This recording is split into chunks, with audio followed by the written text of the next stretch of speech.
Everyday Anarchy by Stefan Molyneux from Free Domain Radio at freedomainradio.com. Introduction. It's hard to know whether a word can ever be rehabilitated or whether the attempt should even be made.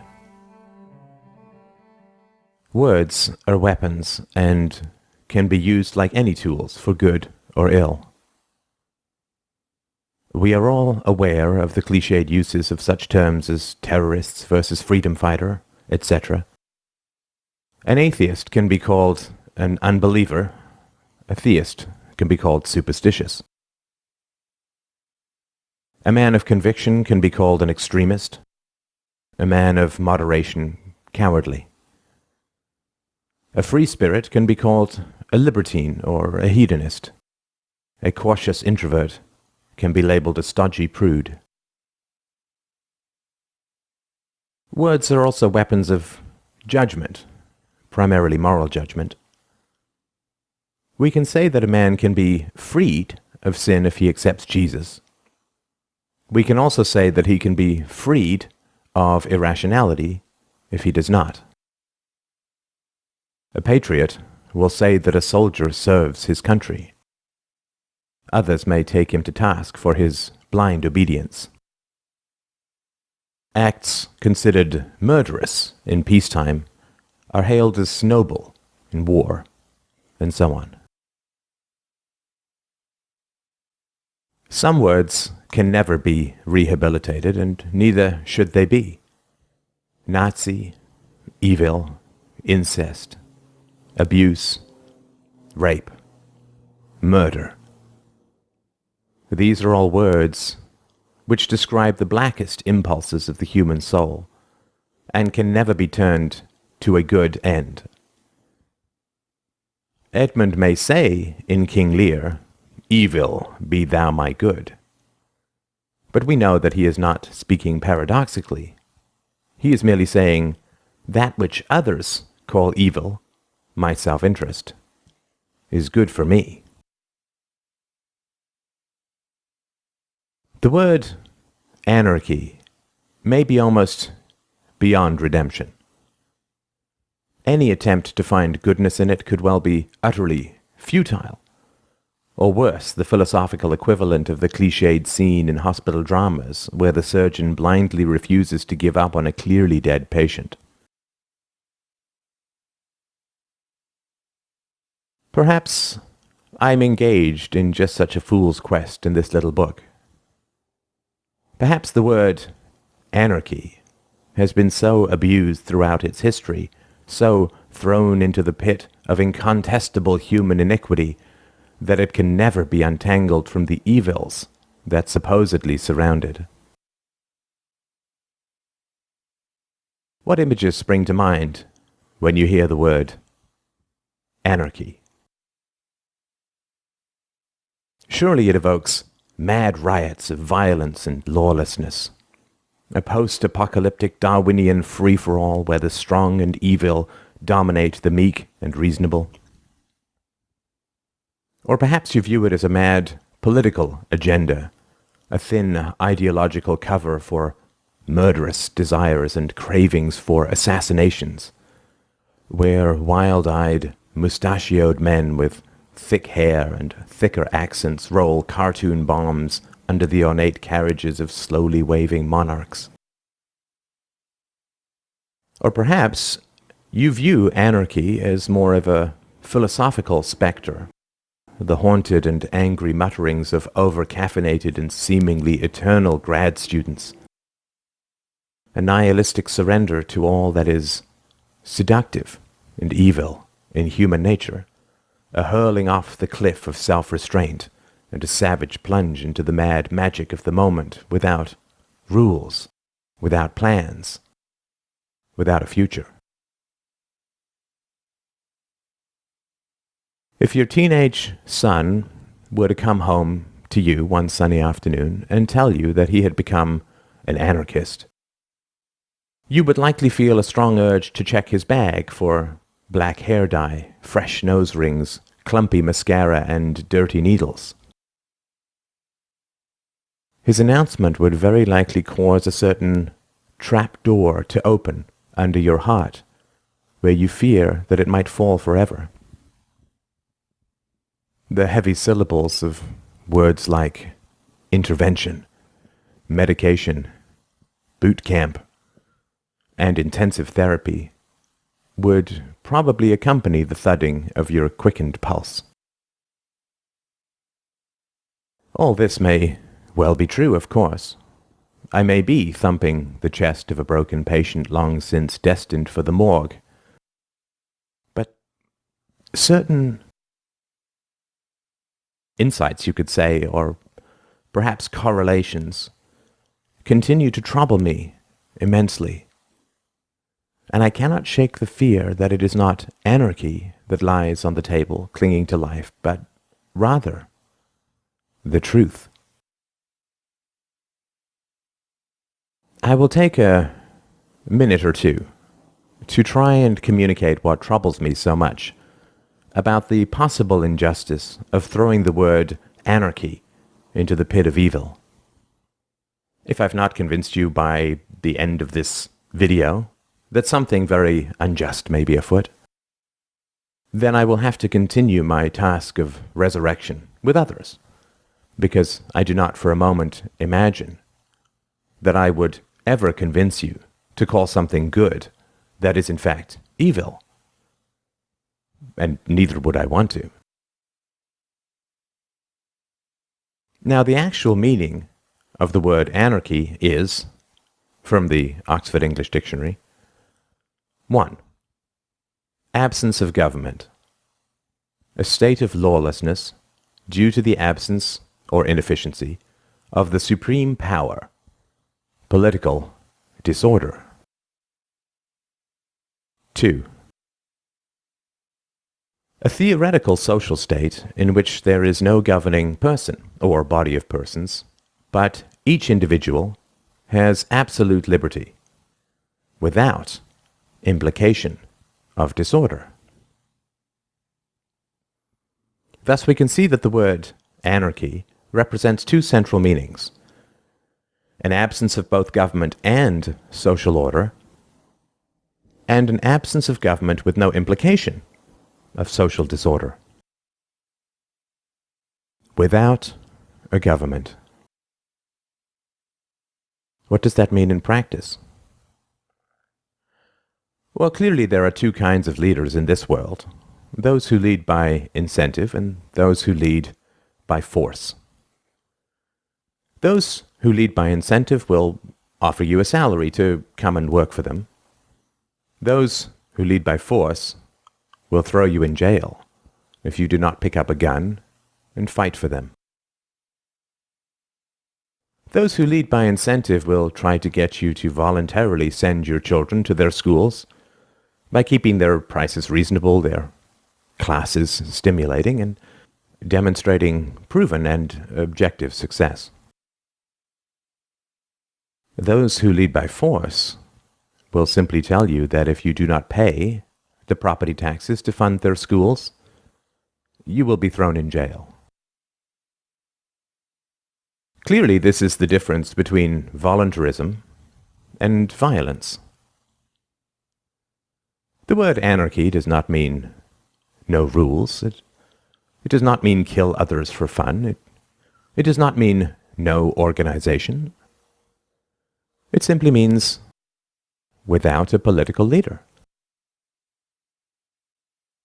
The difference, of course, between politics and every other area of life is that in politics, if you do not obey the government, you are thrown in jail. If you try to defend yourself against the people who come to throw you in jail, they will shoot you. So, what does the word anarchy really mean? It simply means a way of interacting with others without threatening them with violence if they do not obey. It simply means without political violence.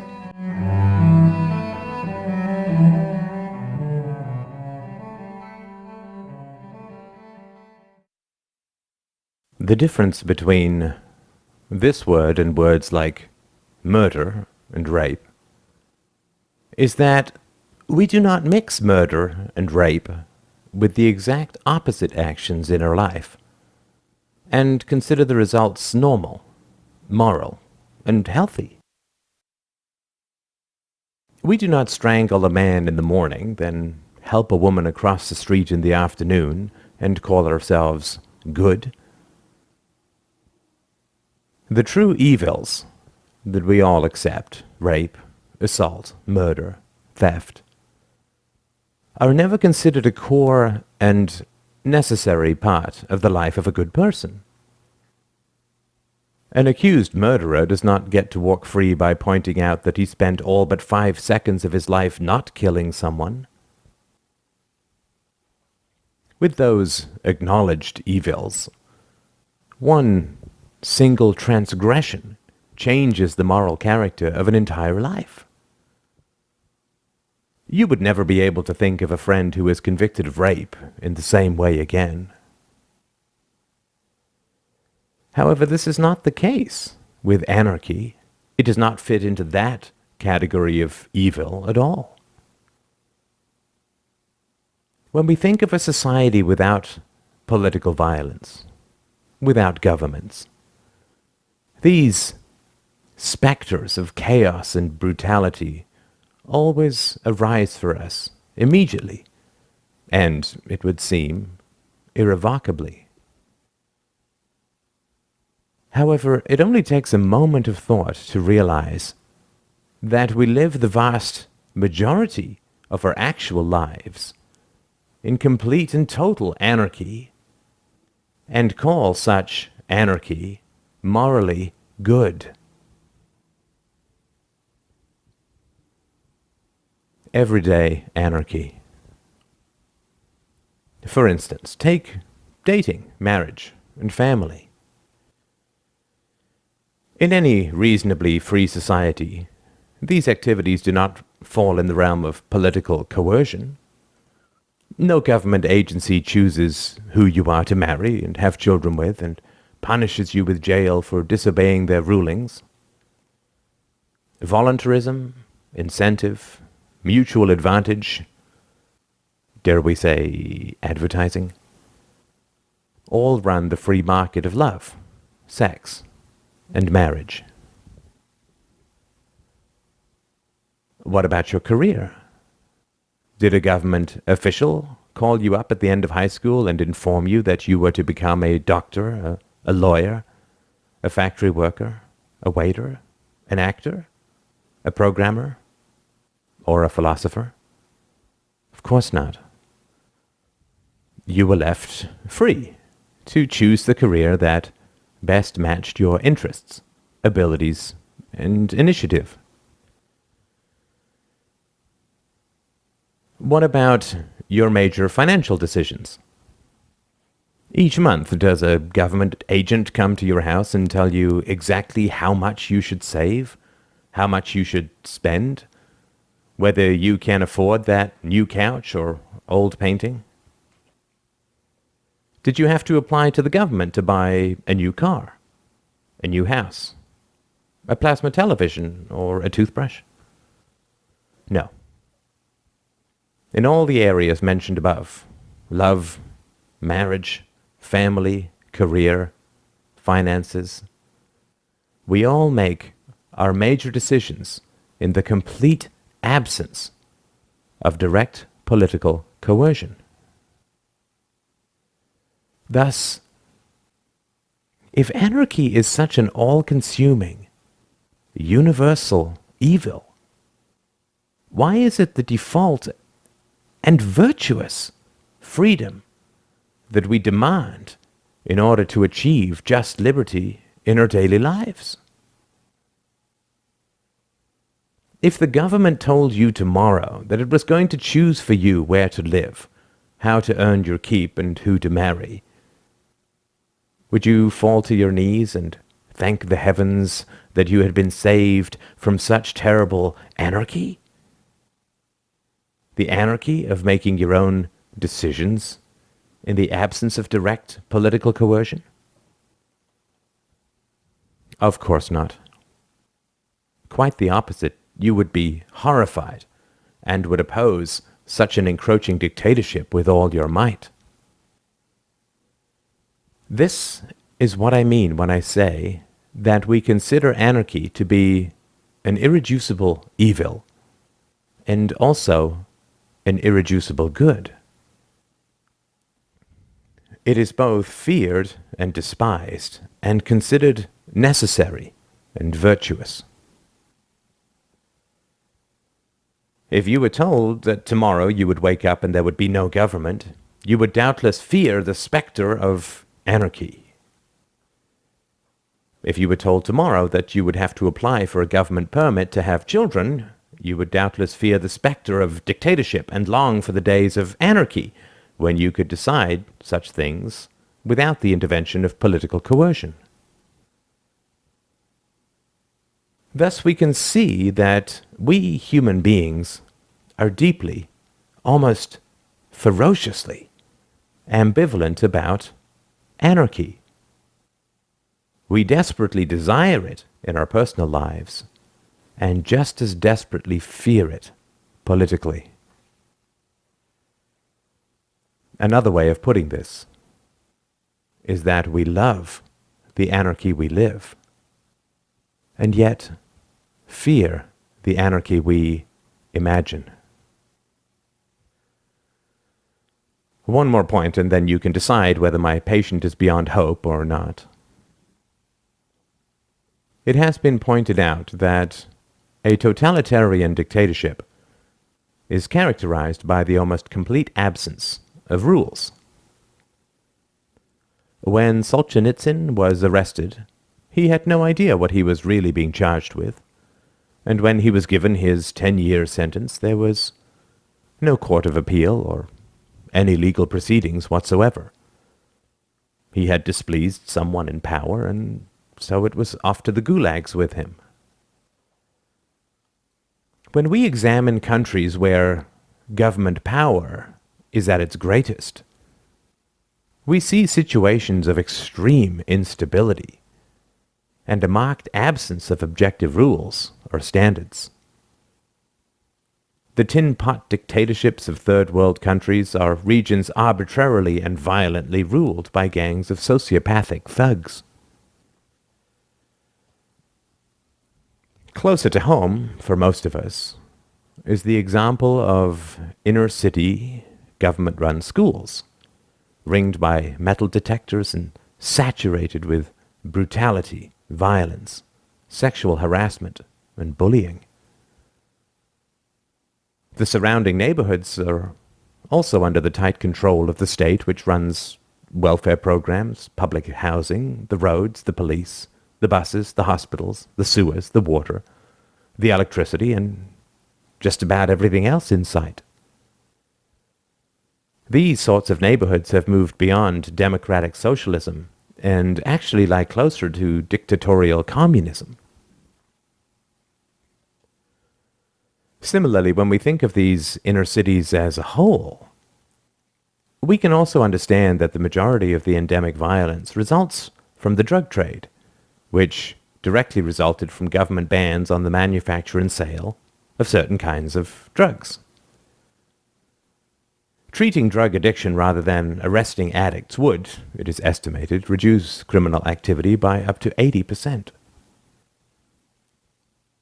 Here again, where there is a concentration of political power, we see violence, mayhem, shootings, stabbings, rapes, and all the attendant despair and nihilism, everything that anarchism is endlessly accused of.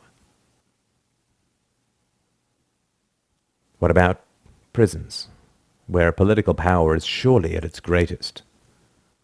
Prisons seethe with rapes, murders, stabbings, and assaults, not to mention drug addiction. Sadistic guards beat on sadistic prisoners to the point where the only difference at times seems to be the costumes. Here we have a, quote, society that seems like a parody of anarchy, a nihilistic and ugly universe, usually described by the word anarchy, which actually results from a maximization of political power or the exact opposite of anarchy? Now, we certainly could argue that, yes, it may be true that an excess of political power breeds anarchy, but that a deficiency of political power breeds anarchy as well.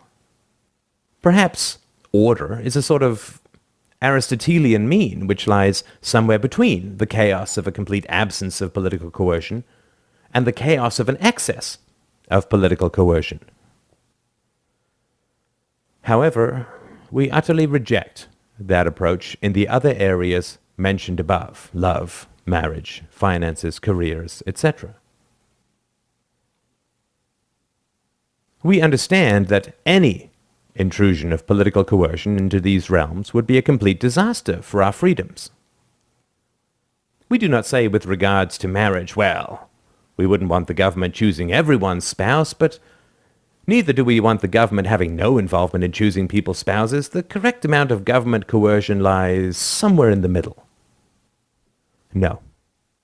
We specifically and unequivocally reject the intrusion of political coercion into such personal aspects of our lives. Thus, once more, we must at least recognize the basic paradox that we desperately need and desire the reality of anarchy in our personal lives, and yet desperately hate and fear the idea of anarchy in our political environment. We love the anarchy we live. We fear the anarchy we imagine, the anarchy we are taught to fear. Until we can discuss the realities of our ambivalence towards this kind of voluntarism, we shall remain fundamentally stuck as a species. Like any individual who wallpapers over his ambivalence, we shall spend our lives in distracted and oscillating avoidance, to the detriment of our own present and our children's future. This is why I cannot just let this patient die. I still feel a heartbeat. And a strong one, too. Ambivalence and bigotry.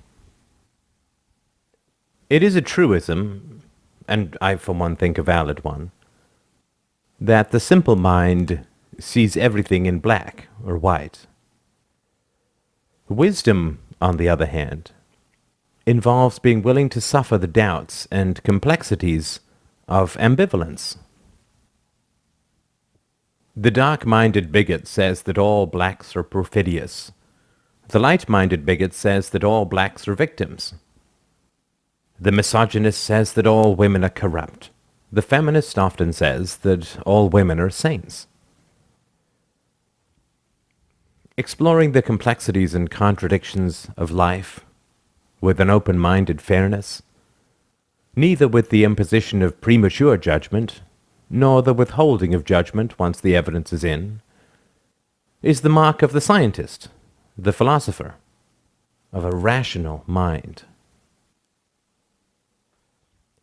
The fundamentalists among us ascribe all mysteries to the will of God, which answers nothing at all, since, when examined, the will of God turns out to be just another mystery. It is like saying that the location of my lost keys is the place where my keys are not lost. It adds nothing to the equation other than a teeth-gritting tautology. Mystery equals mystery. Anyone with more than half a brain can do little more than roll his eyes. The immaturity of jumping to premature and useless conclusions is matched, on the other hand, only by the shallow and frightened fogs of modern, or perhaps I should say postmodern, relativism, where no conclusions are ever valid, no absolute statements are ever just, except that one, of course. And everything is exploration, typically blindfolded and without a compass.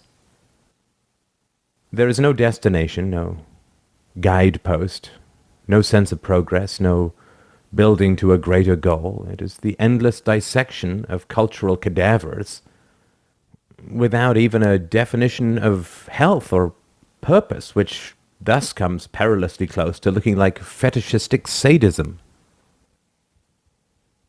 The simple truth is that some black men are good and some black men are bad, and most black men are a mixture, just as we all are. Some women are treacherous, some women are saints. Blackness or gender is an utterly useless metric when it comes to evaluating a person morally. It is about as helpful as trying to use an iPod to determine which way is north.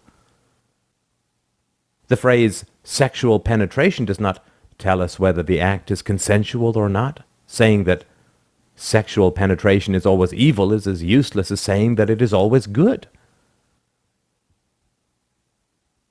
In the same way, some anarchism is good, notably that which we treasure so much in our personal lives, and some anarchism is bad, notably our fears of violent chaos, bomb throwing, and large mustaches. As a word, however, anarchism does nothing to help us evaluate these situations. Applying foolish black and white thinking to complex and ambiguous situations is just another species of bigotry. Claiming that anarchism is both rank political evil and the greatest treasure in our personal lives is a contradiction well worth examining, if we wish to gain some measure of mature wisdom about the essential questions of truth, virtue, and the moral challenges of social organization. Anarchy and history. Our cliched vision of the typical anarchist tends to see him emerging shortly before World War I, which is very interesting when you think about it. The stereotypical anarchist is portrayed as a feverish failure who uses his political ideology as a self-righteous cover for his lust for violence. He claims he wishes to free the world from tyranny when, in fact, all he wants to do is break bones and take lives. We typically view this anarchist as a form of terrorist, which is generally defined as someone committed to the use of violence to achieve political ends, and place both in the same category as those who attempt a military coup against an existing government. However, when you break it down logically, it seems almost impossible to provide a definition of terrorism which does not also include political leaders, or at least the political process itself. The act of war is itself an attempt to achieve political ends through the use of violence, the annexation of property, the capturing of a new tax base, or the overthrow of a foreign government. And it always requires a government that is willing and able to increase the use of violence against its own citizens through tax increases or the military draft. Even defending a country against invasion inevitably requires an escalation of the use of force against domestic citizens. Thus, how can we easily divide those outside the political process who use violence to achieve their goals from those within the political process who use violence to achieve their goals? It remains a daunting task, to say the least. What is fascinating about the mythology of the evil anarchists, and mythology it is that even if we accept the stereotype, the disparity in body counts between the anarchists and their enemies remains staggeringly misrepresented, to say the least. Anarchists in the period before the First World War killed perhaps a dozen or a score of people, almost all of them state heads or their representatives. On the other hand, state heads, or their representatives, caused the deaths of over 10 million people through the First World War. If we value human life, as any reasonable and moral person must, then fearing anarchists rather than political leaders is like fearing spontaneous combustion rather than heart disease. In the category of causing deaths, a single government leader outranks all anarchists tens of thousands of times. Does this seem like a surprising perspective to you? Well, that is what happens when you look at the facts of the world rather than the stories of the victors. Another example would be an objective examination of murder and violence in 19th century America. The typical story about the Wild West is that it was a land populated by thieves, brigands, and murderers, where only the thin blue line of the lone local sheriff stood between the helpless townspeople and the endless predations of swarthy and unshaven villains. If we look at the simple facts, though, and contrast the declining 19th century U.S. murder rates with the 600,000 murders committed in the span of a few years by the government-run Civil War, we can see that the sheriffs were not particularly dedicated to protecting the helpless townspeople, but rather delivering their money, their lives, and their children to the state through the brutal enforcement of taxation and military enslavement. When we look at an institution such as slavery, we can see that it survived, fundamentally, on two central pillars: patronizing and fear-mongering mythologies, and the shifting of the costs of enforcement to others. What justifications were put forward, for instance, for the enslavement of blacks? Well, the white man's burden, or the need to Christianize and civilize these savage heathens. This was the condescension. And also, because if the slaves were turned free, plantations would be burned to the ground, pale-throated women would be savagely violated, and all the endless torments of violence and destruction would be wreaked upon society. This was the fear-mongering mythology. Slavery, as an institution, could not conceivably survive economically if the slave owners had to pay for the actual costs of slavery themselves. Shifting the expense of the capture, imprisonment, and return of slaves to the general taxpayer was the only way that slavery could remain profitable.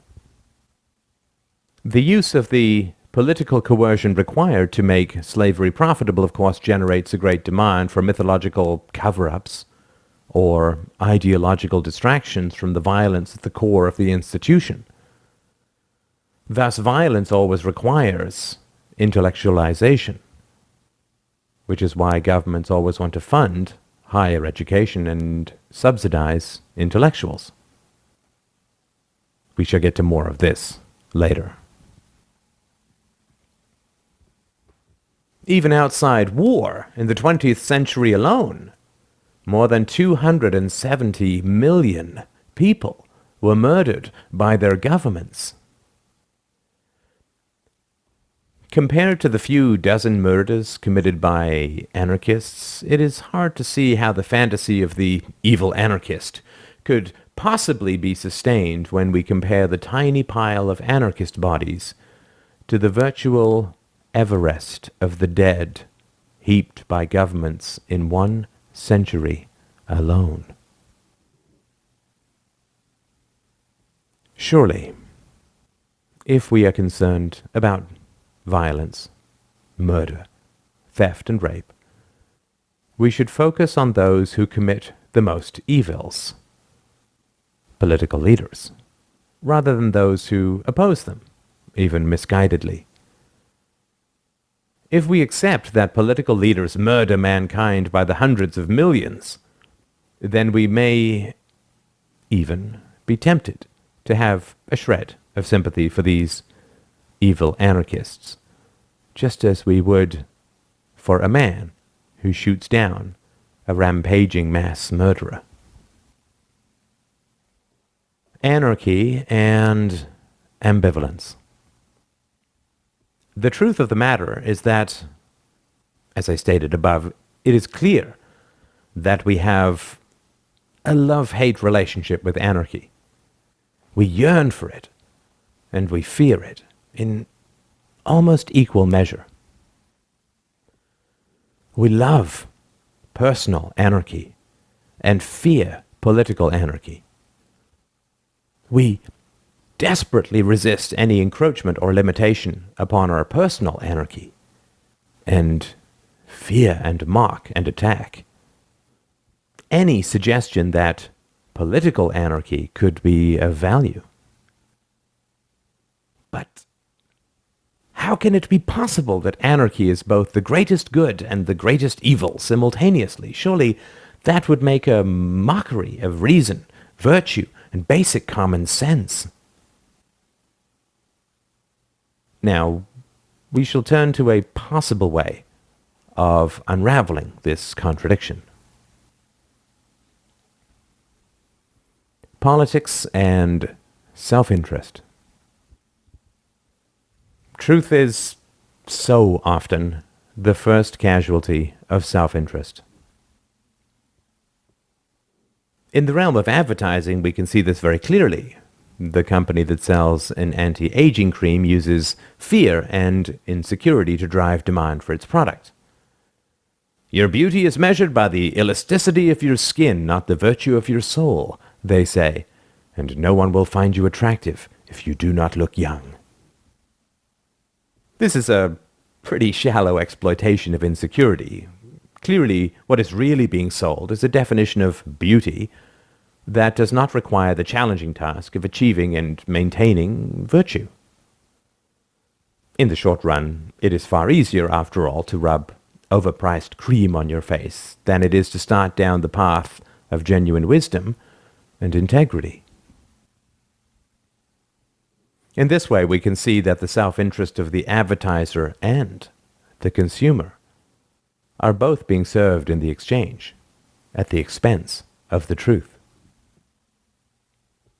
We all know that we shall become old and ugly, and also that this fate need not rob us of love, but rather that we can receive and give more love in our dotage than we did in our youth, if we live with virtue, compassion, generosity.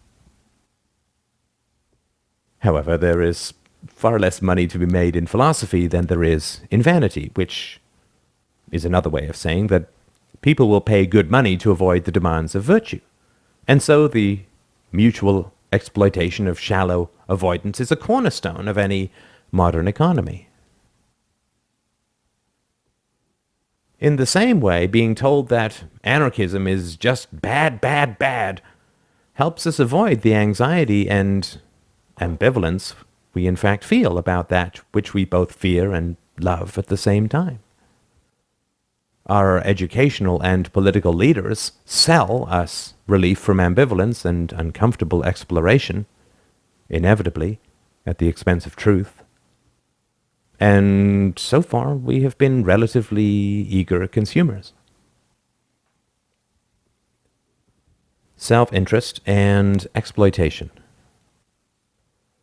The CEOs of large companies receive enormous salaries for their services. Let us imagine a scenario wherein a small number of new companies grow despite having no senior managers and appear to be making above average profits to boot. In this scenario, when business leadership is revealed as potentially counterproductive to profitability, or at least unrelated to profitability, it is easy to see that the self-interest of business leaders is immediately and perhaps permanently threatened. In addition, picture all the other groups and people whose interests would be harmed in such a scenario.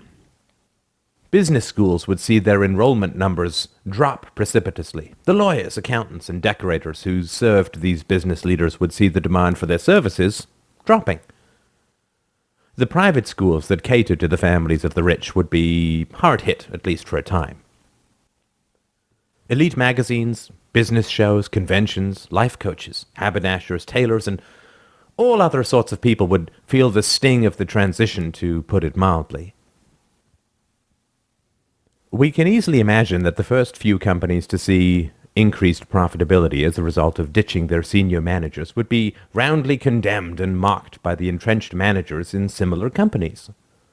These companies would be accused of cooking the books, of exploiting a mere statistical anomaly or fluke, of having secret managers, of producing shoddy goods, of stuffing the pipe with premature sales, of actually running at a loss, and so on. Their imminent demise would be gleefully predicted by most, if not all, self-interested onlookers. The CEOs of existing companies would avoid doing business with them, and would doubtless combine a patronizing benevolence. Yes, you do see these trends emerge once every few years. They bubble up, falter, and die out, and investors end up poorer but wiser, with fairly open fear-mongering. I'm not sure that it's a good career move to work at these sorts of companies. I would consider it a rather black mark on the resume of any job seeker, and so on. Should these new companies continue to grow, doubtless the existing business executives would get in touch with their political friends, seeking a political solution on behalf of the consumers they wish to protect. Entrenched groups will always move to protect their own self-interest. This is not a bad thing. It's simply a fact of human nature. It is thus important to understand that what is called unproductive, negative, extreme, or dangerous may indeed be so, but it is always worth looking at the motives of those who invest the time and energy to create and propagate such labels. Why are they so interested? The robber barons.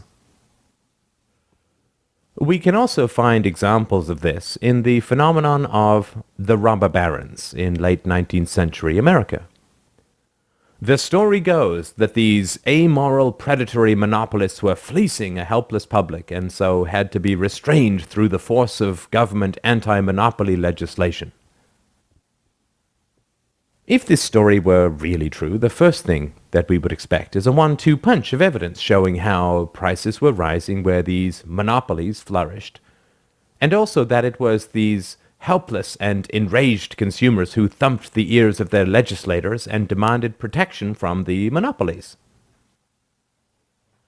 Of course, it would be purely absurd to imagine that this was the case, and it turns out to be a complete falsehood.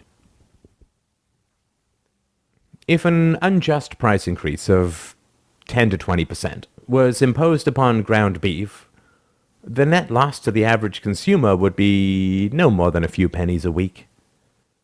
It is incomprehensible to imagine any consumer or group of consumers combining their time and effort to pursue complex and lengthy legislation for the sake of opposing a tiny price increase. The cost-benefit ratio would be absurdly out of balance, since it would doubtless cost most of these consumers far more in time and money to pursue such action than they could conceivably save by reducing such an unjust price increase.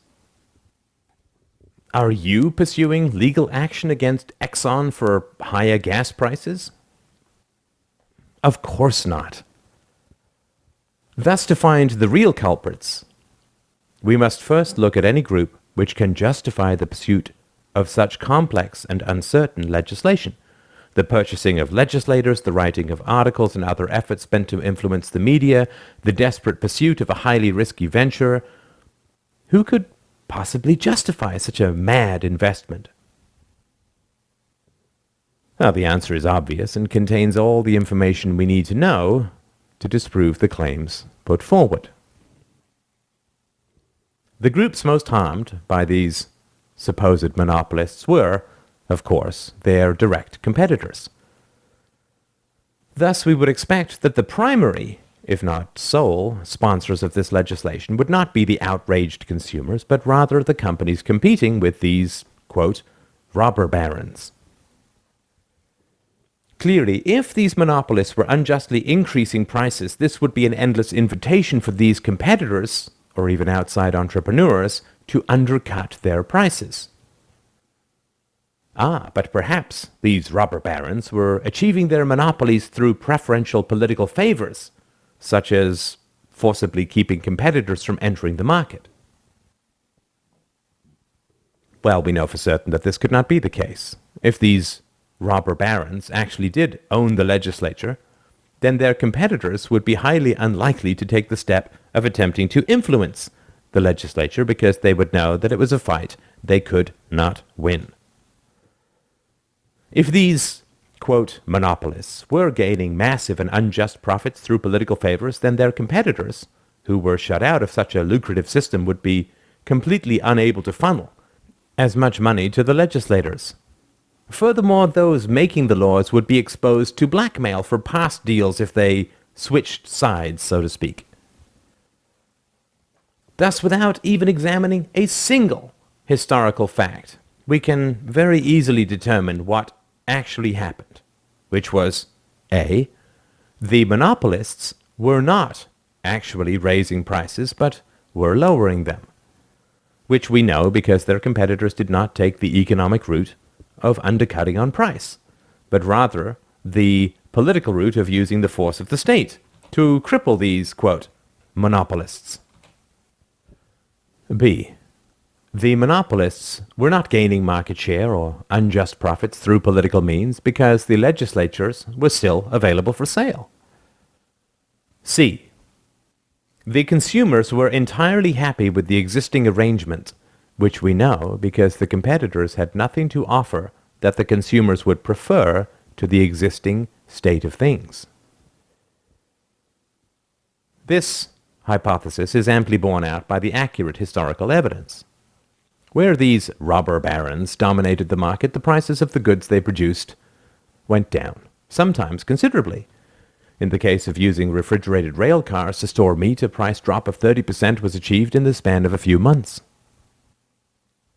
Clearly, this did not harm the interests of the consumer, but it did harm the self-interest of those attempting to compete with these highly efficient businesses.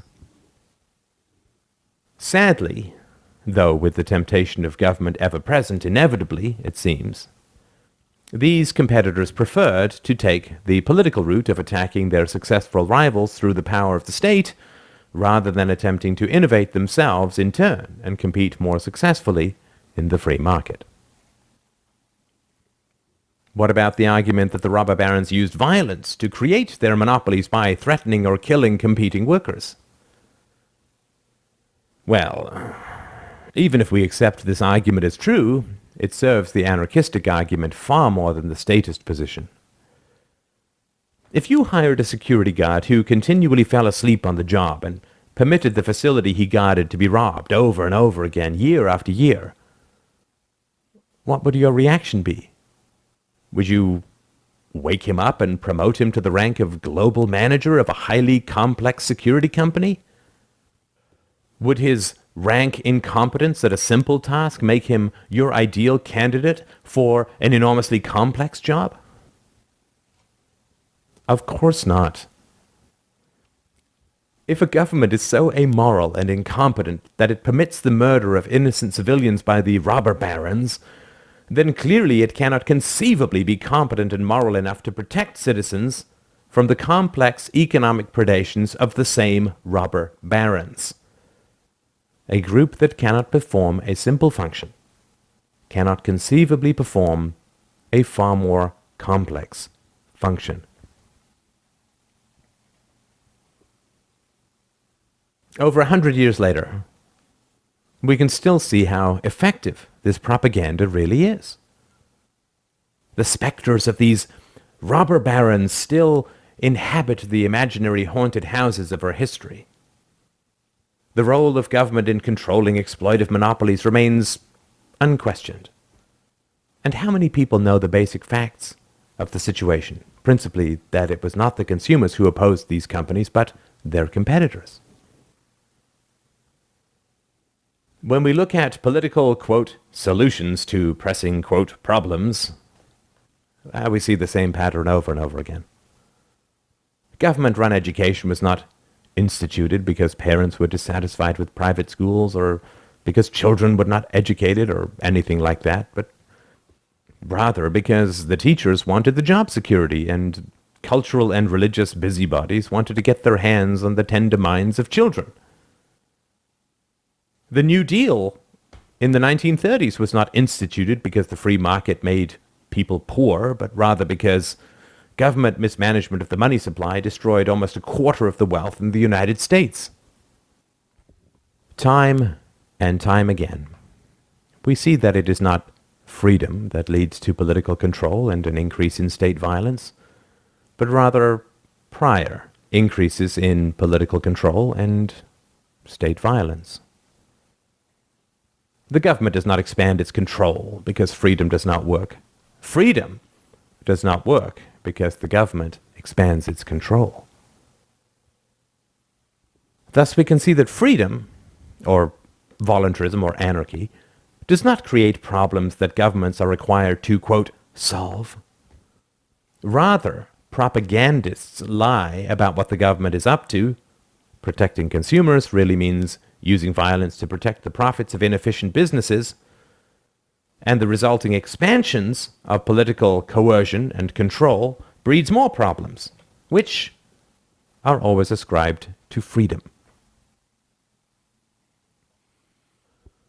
Anarchy and political leaders.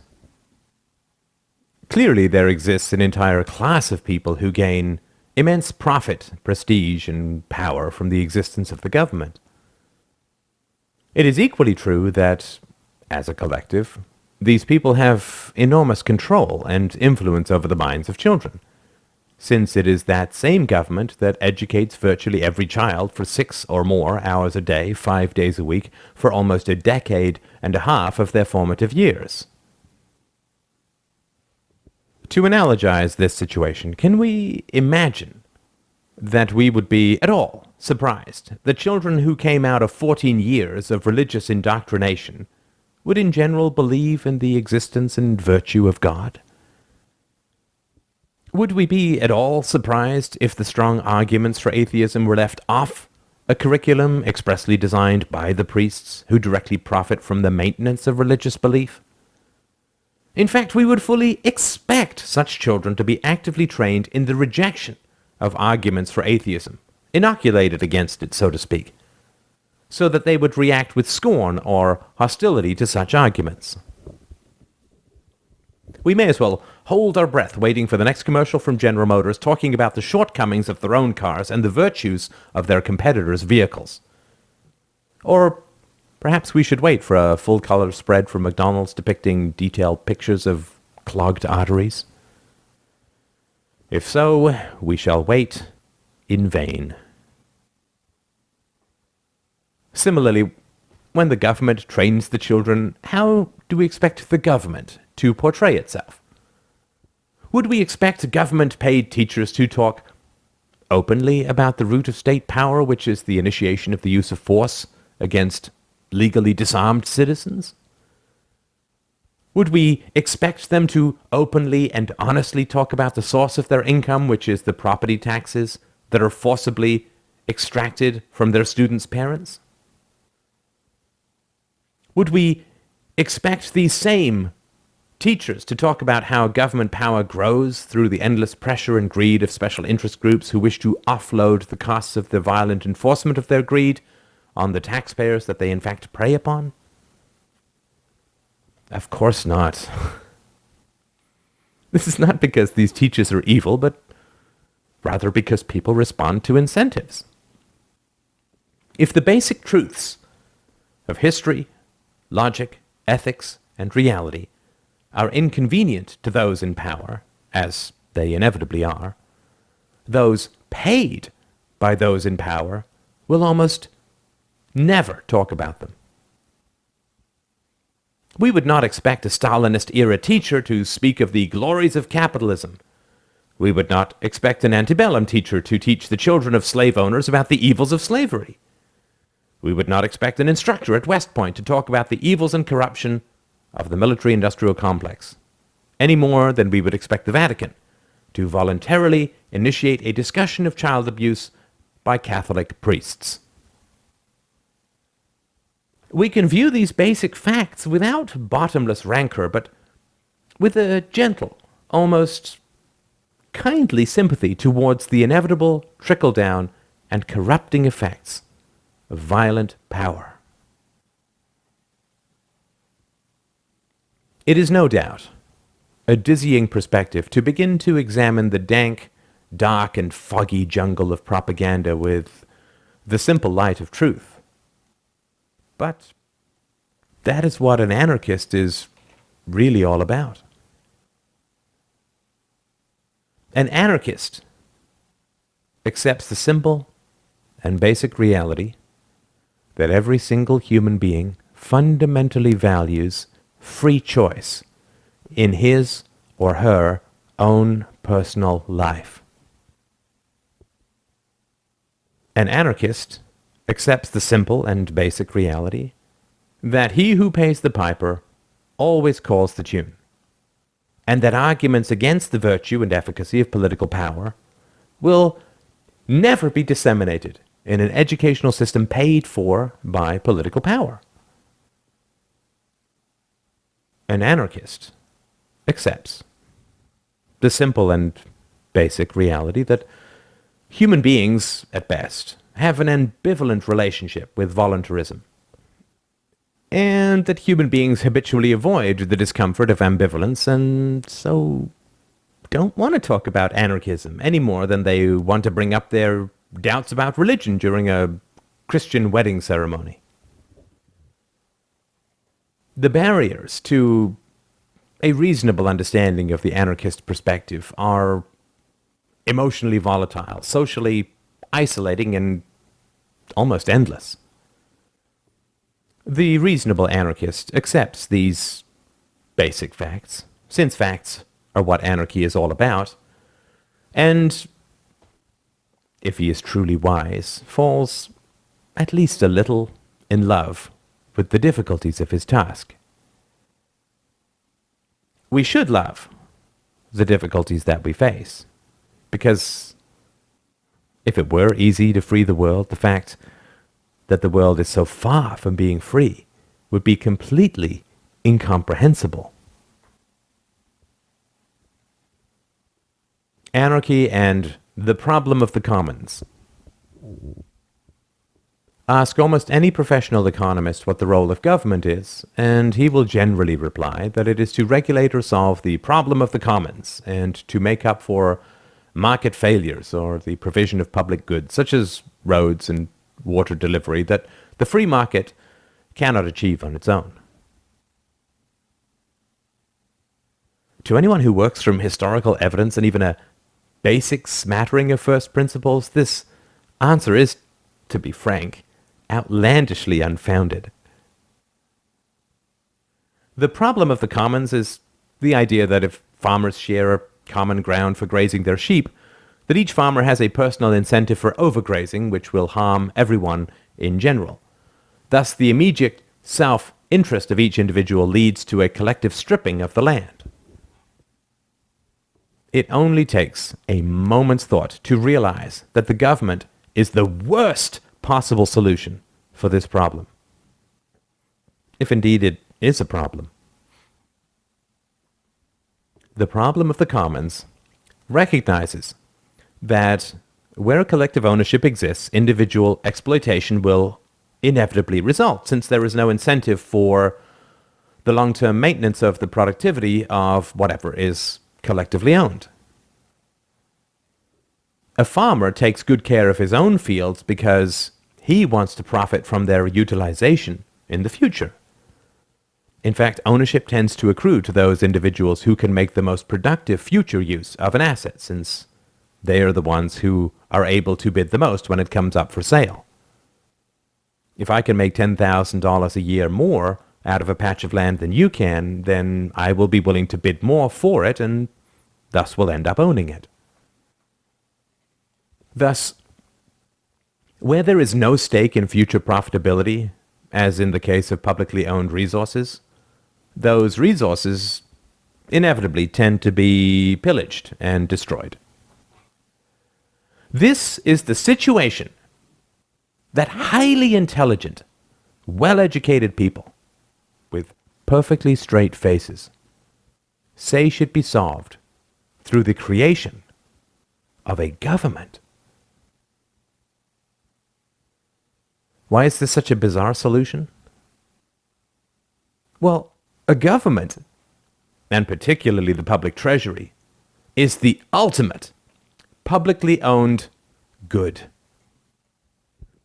If publicly owned goods are always pillaged and exploited, then how is the creation of the largest and most violent publicly owned good supposed to solve that problem? It's like saying that exposure to sunlight can be dangerous for a person's health, and so the solution to that problem is to throw people into the sun. The fact that people can repeat these absurdities with perfectly straight faces is testament to the power of propaganda and self-interest. In the same way, we are told that free market monopolies are dangerous and exploitive.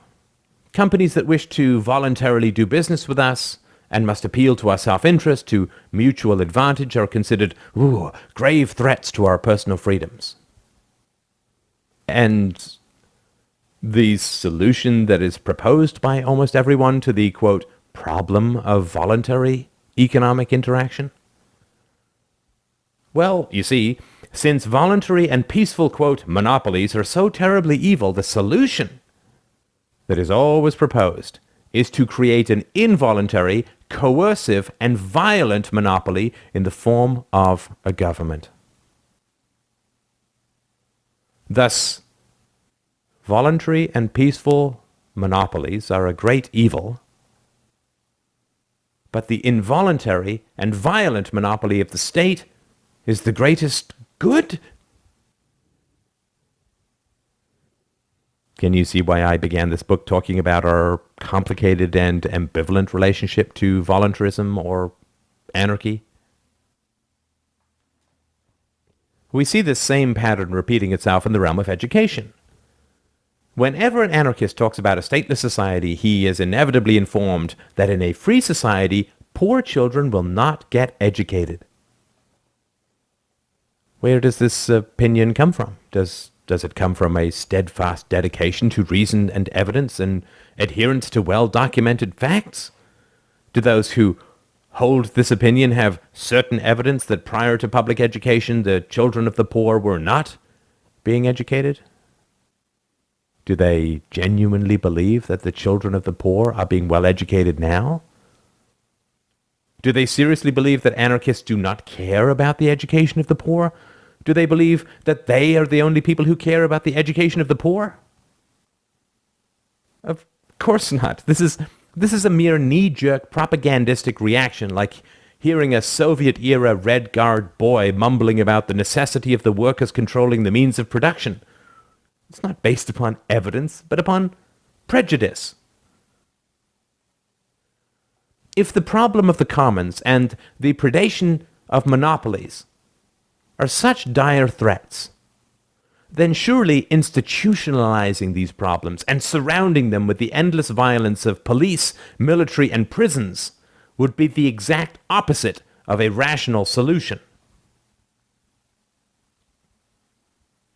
Of course, the problem of the commons is only a problem because the land is collectively owned.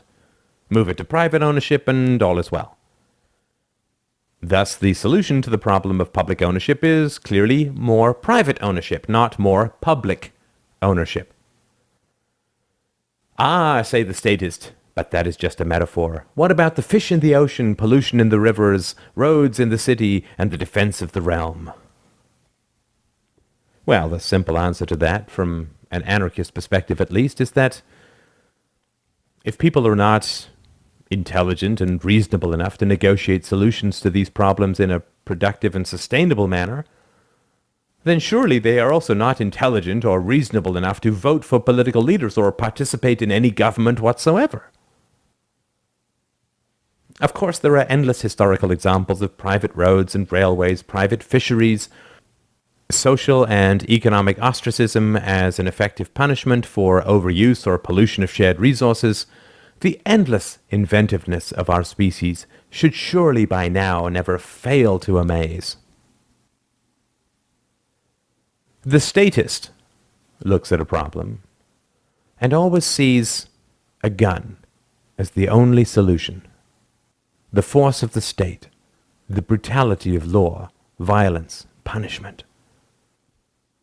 The anarchist, the endless entrepreneur of social organization, always looks at a problem and sees an opportunity for peaceful, innovative, charitable, or profitable problem solving.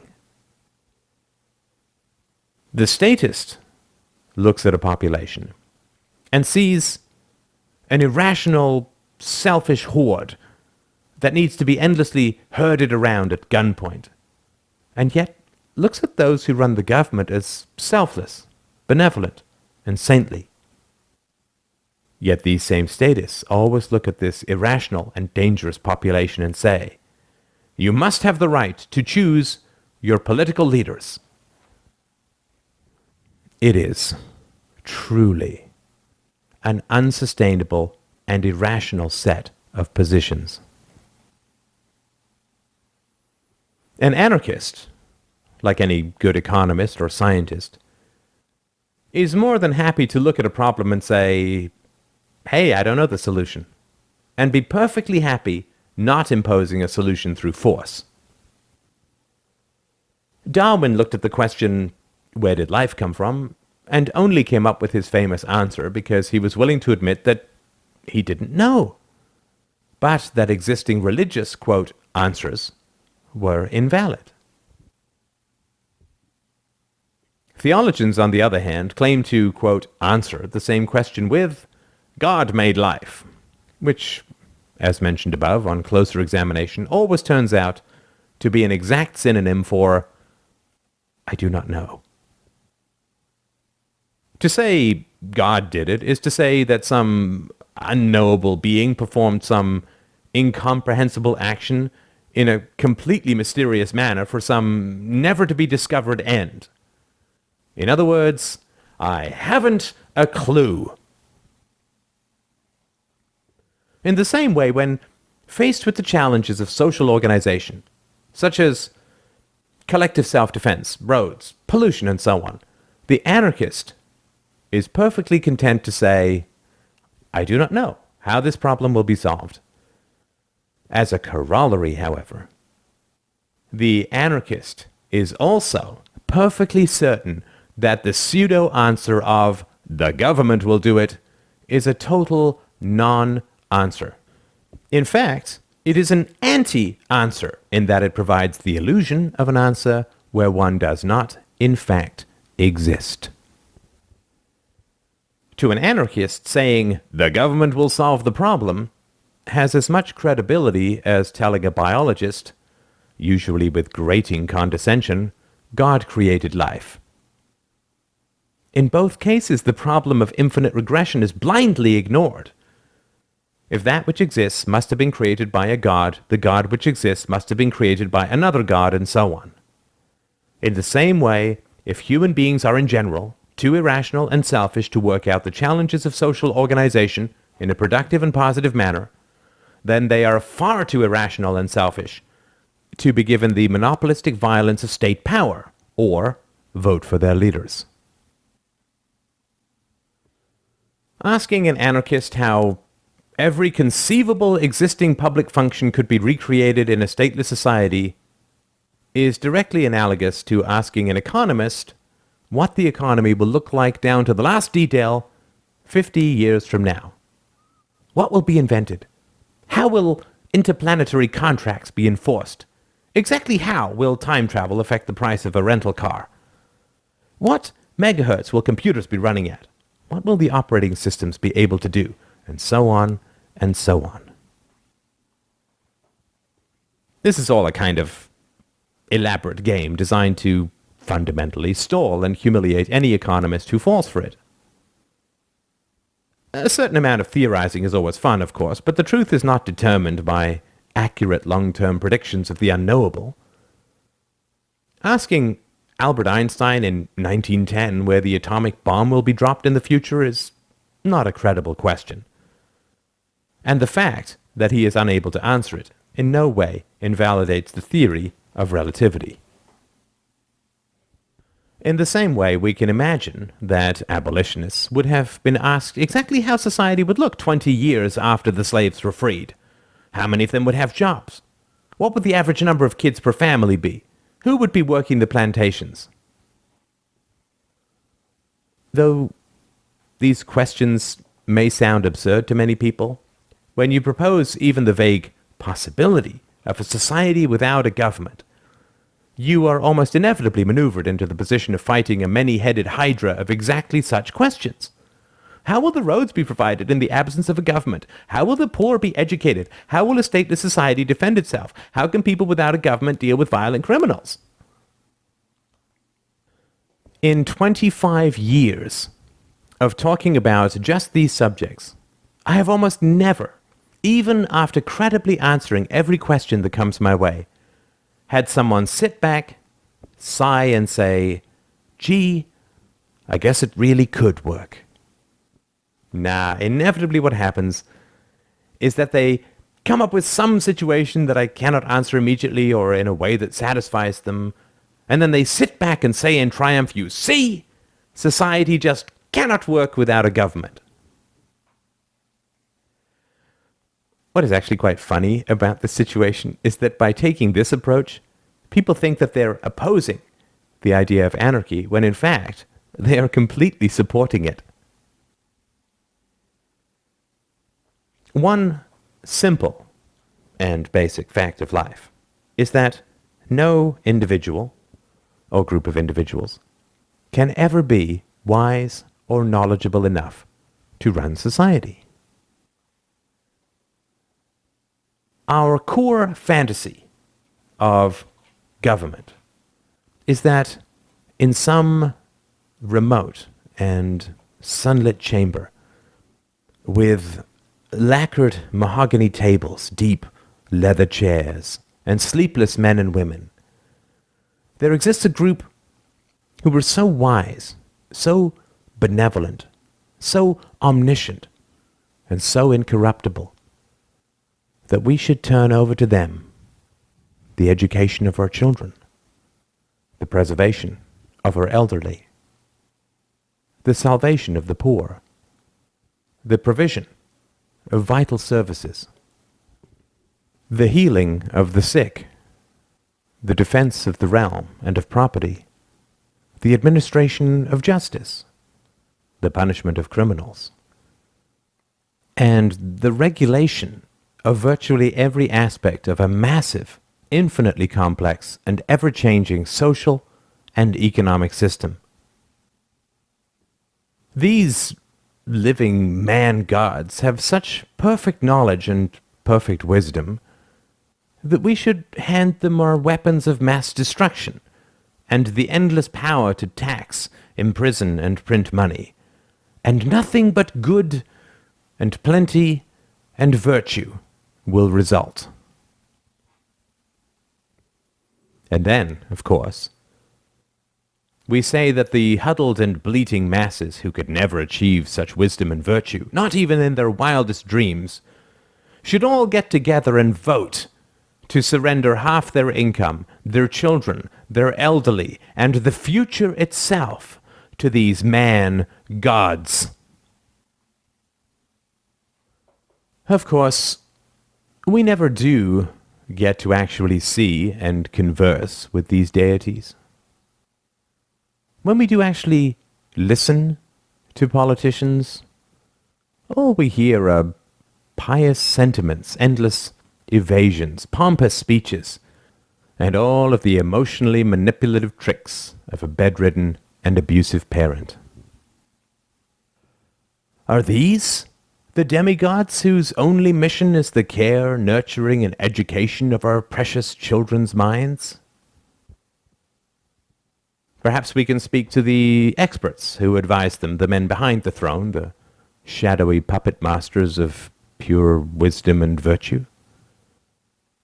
Can they come forward and reveal to us the magnificence of their knowledge?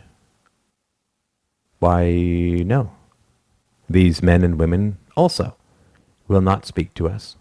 Or if they do, they turn out to be even more disappointing than their political masters, who at least can make stirring if empty phrases ring out across a crowded hall. And so, if we like, we can wander these halls of justice, truth, and virtue forever, opening doors and asking questions without ever once meeting this plenary council of moral superheroes. We can shuffle in ever-growing disappointment through the messy offices of these mere mortals and recognize in them a dusty mirror of ourselves.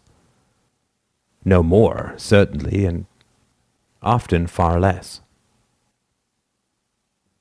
Anarchy is the simple recognition that no man, woman, or group thereof is ever wise enough to come up with the best possible way to run other people's lives. Just as no one else should be able to enforce on you his choice of a marriage partner, or compel you to follow a career of his choosing, no one else should be able to enforce his preferences for social organization upon you. Thus, when the anarchist is expected to answer every possible question regarding how society will be organized in the absence of a government, any failure to perfectly answer even one of them completely validates the anarchist's position. If we recognize that no individual has the capacity to run society, dictatorship, and we recognize that no group of elites has the capacity to run society, aristocracy, we are then forced to defend the moral and practical absurdity of democracy. Anarchy and democracy. It may be considered a mad enough exercise to attempt to rescue the word anarchy. However, to smear the word democracy seems almost beyond folly. Fewer words have received more reverence in the modern Western world. Democracy is, in its essence, the idea that we all run society. We choose individuals to represent our wishes, and the majority then gets to impose its wishes upon everyone else, subject, ideally, to the limitations of certain basic, inalienable rights. The irrational aspect of this is very hard to see because of the endless amount of propaganda that supports democracy, though only in democracies, which is telling. But it is impossible to ignore once it becomes evident. Democracy is based on the idea that the majority possesses sufficient wisdom to both know how society should be run and to stay within the bounds of basic moral rules. The voters are considered to be generally able to judge the economic, foreign policy, educational, charitable, monetary, healthcare, military, and so on policies proposed by politicians. These voters then wisely choose between this buffet of various policy proposals, and the majority chooses wisely enough that whatever is then enacted is in fact a wise policy, and their chosen leader then actually enacts what he or she promised in advance. And the leader's buffet of proposals is entirely wise, and no part of it requires moral compromise.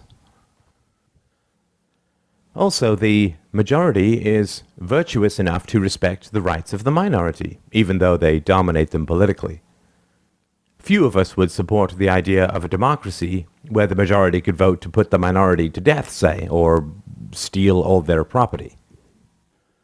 In addition, for even the idea of a democracy to work, the minority must be considered wise and virtuous enough to accept the decisions of the majority. In short, democracy is predicated on the premises that A. The majority of voters are wise and virtuous enough to judge an incredibly wide variety of complex proposals by politicians. B. The majority of voters are wise and virtuous enough to refrain from the desire to impose their will arbitrarily upon the minority, but instead will respect certain universal moral ideals. C. The minority of voters who are overruled by the majority are wise and virtuous enough to accept being overruled and will patiently await the next election in order to try to have their say once more, and will abide by the universal moral ideals of the society. This, of course, is a complete contradiction. If society is so stuffed to the gills with wise, brilliant, virtuous, and patient souls who all respect universal moral ideals and are willing to put aside their own particular preferences for the sake of the common good, what on earth do we need a government for? Whenever this question is raised, the shining image of the noble citizenry mysteriously vanishes, and all sorts of spectres are raised in their place. Well, without a government, everyone would be at each other's throats, there would be no roads, the poor would be uneducated, the old and sick would die in the streets, etc., etc., etc.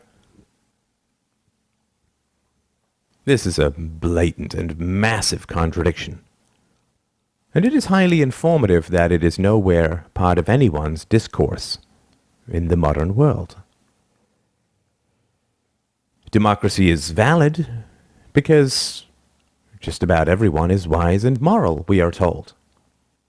When we accept this and question the need for a government, the story suddenly reverses and we are told that we need a government because just about everyone is amoral and selfish. Do you see how we have an ambivalent relationship not just with anarchism, but with democracy itself? In the same way, whenever an anarchist talks about a stateless society, he is immediately expected to produce evidence that every single poor person in the future will be well taken care of by voluntary charity. Again, this involves a rank contradiction, which involves democracy. The welfare state, old age pensions, and free education for the poor are all considered, in a democracy, to be valid reflections of the virtuous will of the people. These government programs were offered up by politicians and voluntarily accepted by the majority who voted for them, and also voluntarily accepted by the minority who have agreed to obey the will of the majority. In other words, the majority of society is perfectly willing to give up an enormous chunk of its income in order to help the sick, the old, and the poor. And we know this because those programs were voted for and created by democratic governments.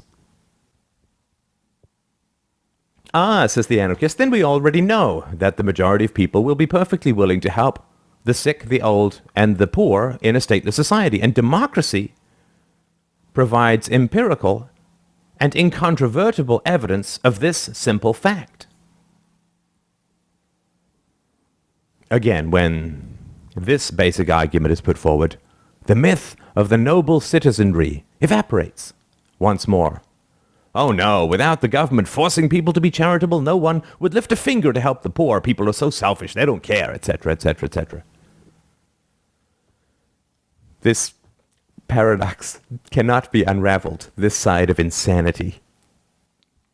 If a democratic government must force a selfish and unwilling populace to help the poor, then government programs do not reflect the will of the people.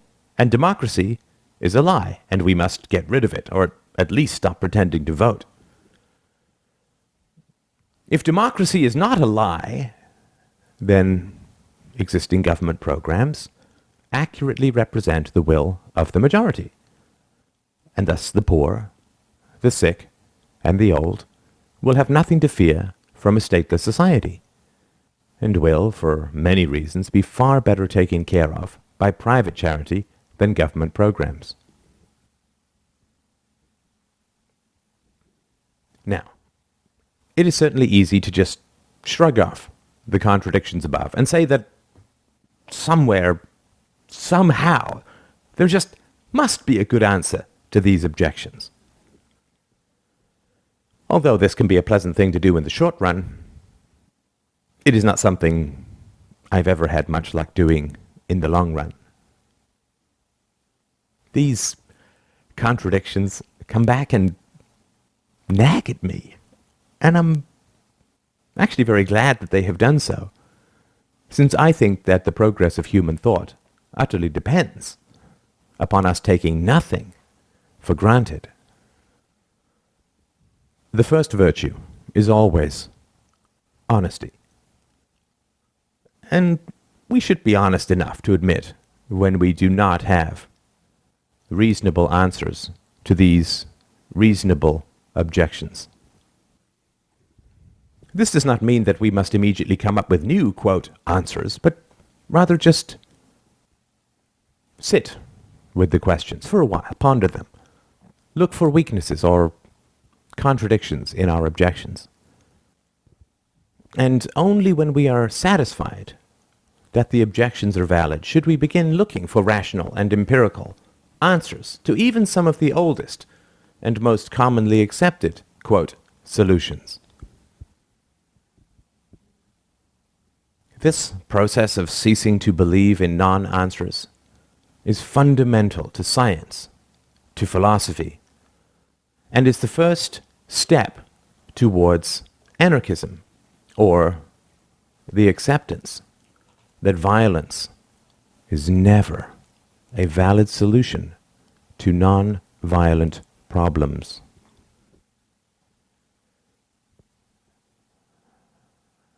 Anarchy and violence.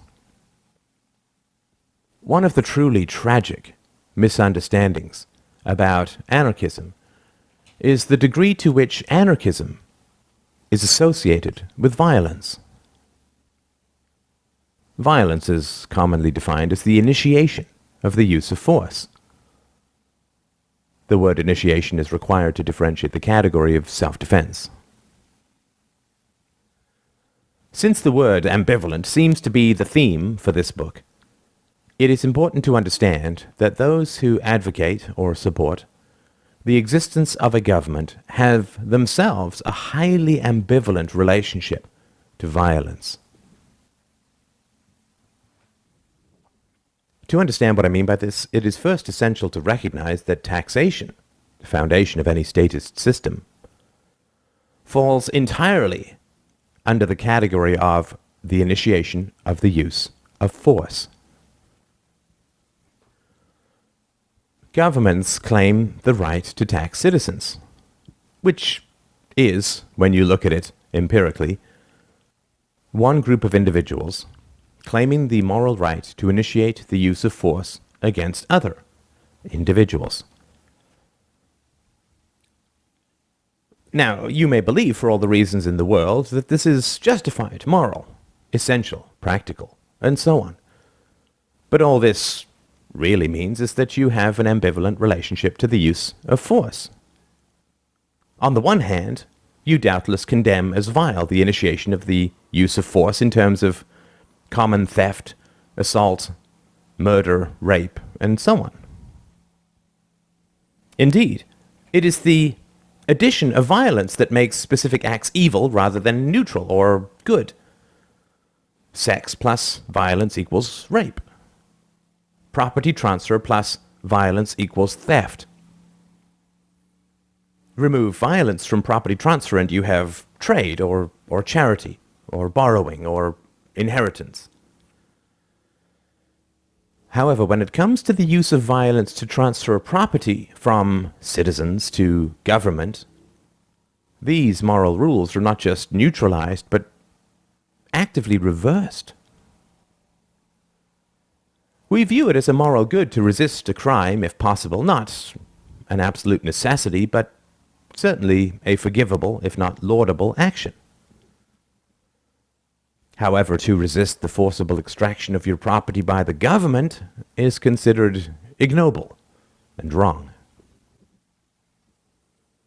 Please note that I am not attempting to convince you of the anarchist position in this or any other section of this book. I consider it far too immense a task to change your mind about this in such a short work. And besides, if you are troubled by logical contradictions, I might rob you of the considerable intellectual thrill and excitement of exploring these ideas for yourself. Thus, in a democracy, we have a highly ambivalent relationship to violence itself. We both fear and hate violence when it is enacted by private citizens in pursuit of personal and generally considered negative goals. However, we praise violence when it is enacted by public citizens in pursuit of collective and generally considered positive goals. For instance, if a poor man robs a richer man at gunpoint, we may feel a certain sympathy for the desperation of the act, but still we will pursue legal sanctions against the mugger. We recognize that relative poverty is no excuse for robbery, both due to the intrinsic immorality of theft, and also because if we allow the poor to rob the less poor, we generally feel that social breakdown would be the inevitable result.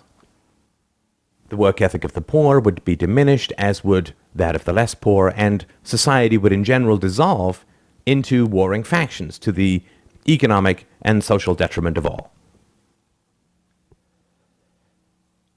However, when we institutionalize this very same principle in the form of the welfare state, it is considered to be a noble and virtuous good to use force to take money from the more wealthy and hand it over to the less wealthy. Again, this book is not designed to be any sort of airtight argument against the welfare state. Rather, it is designed to highlight the enormous moral contradictions in and our fundamental ambivalence towards the use of violence to achieve preferred ends.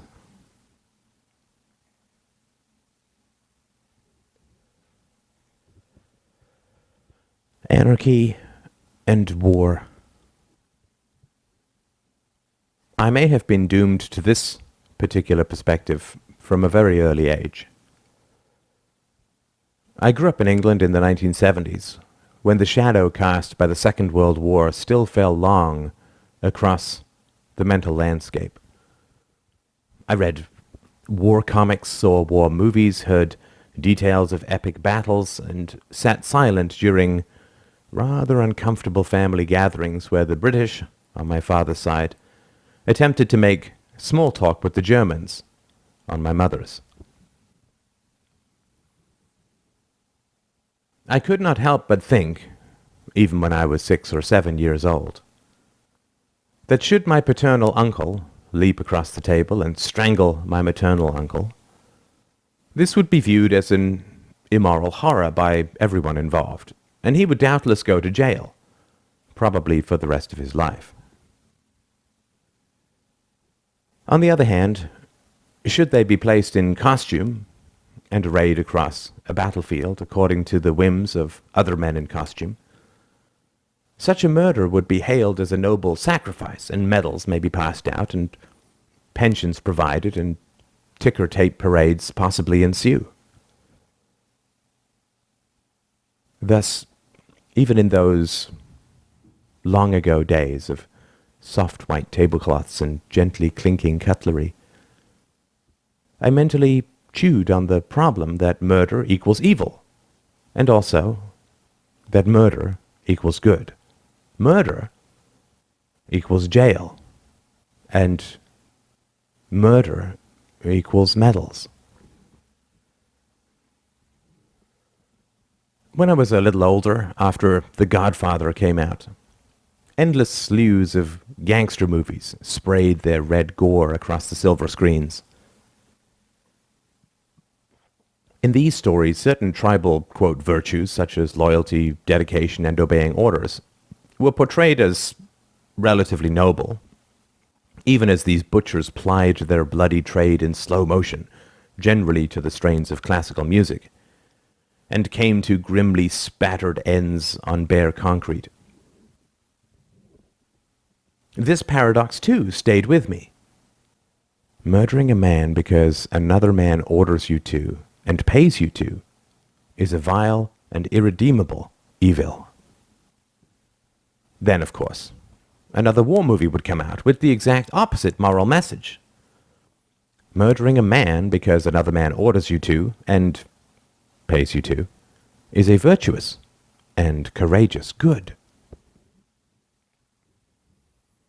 I do remember bringing these contradictions up from time to time with the adults around me, only to be met with condescending irritation, often followed by a demand as to whether I would in fact prefer to be speaking German at present. As I got older and learned a little more about the world, these contradictions did not exactly resolve themselves, but rather were added to incessantly. We fought the Second World War to oppose National Socialism, I was told, as I munched on awful soy burgers and shivered in the cold, and was told that I could not bathe, because the nationalized state unions were crippling the British economy. I was told that I had to be terribly afraid of the selfish impulses of my fellow citizens, and also that I had to respect their wisdom when they chose a leader. I was told that the purpose of my education was to allow me to think for myself. But when I made decisions that those in authority disagreed with, I was scorned and humiliated, and my reasoning was never examined. I was told that I should not use violence to solve my problems, but when I climbed a wall that apparently I was not supposed to, I was taken to the headmaster's office where he assaulted me with a cane. I was told that the British people were the wisest, most courageous, and most virtuous group on the planet, and also that I was not to disobey those in authority.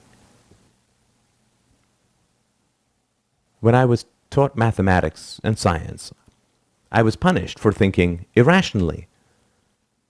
And then when I asked sensible questions about the existence of God, I was punished for attempting to think rationally. I was mocked as cowardly whenever I succumbed to peer pressure, and also mocked for my lack of interest in cheering our local sports team. When I proposed thoughts that those in authority disagreed with, they demanded that I provide evidence. When I asked that they provide evidence for their beliefs, I was punished for insubordination.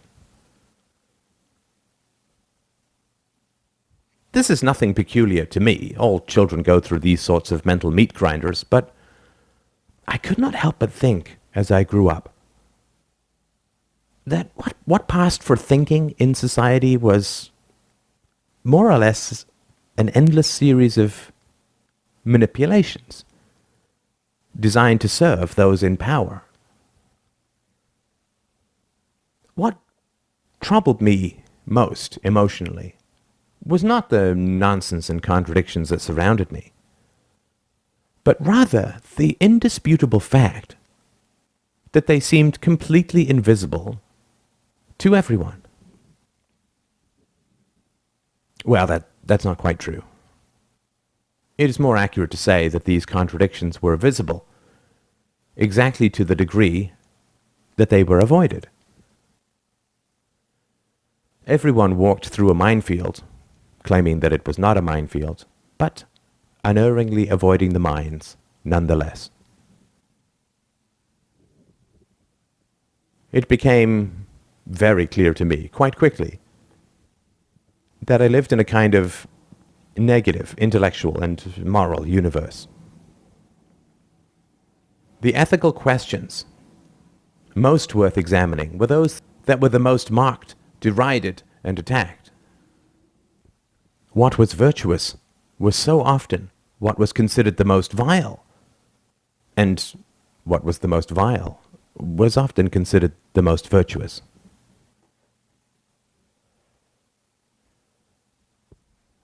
When I was 11, I went to the Ontario Science Centre, which had an interesting and challenging exhibit where you attempted to trace the outline of a star by looking in a mirror. I've always remembered this exhibit, and just now I realize why.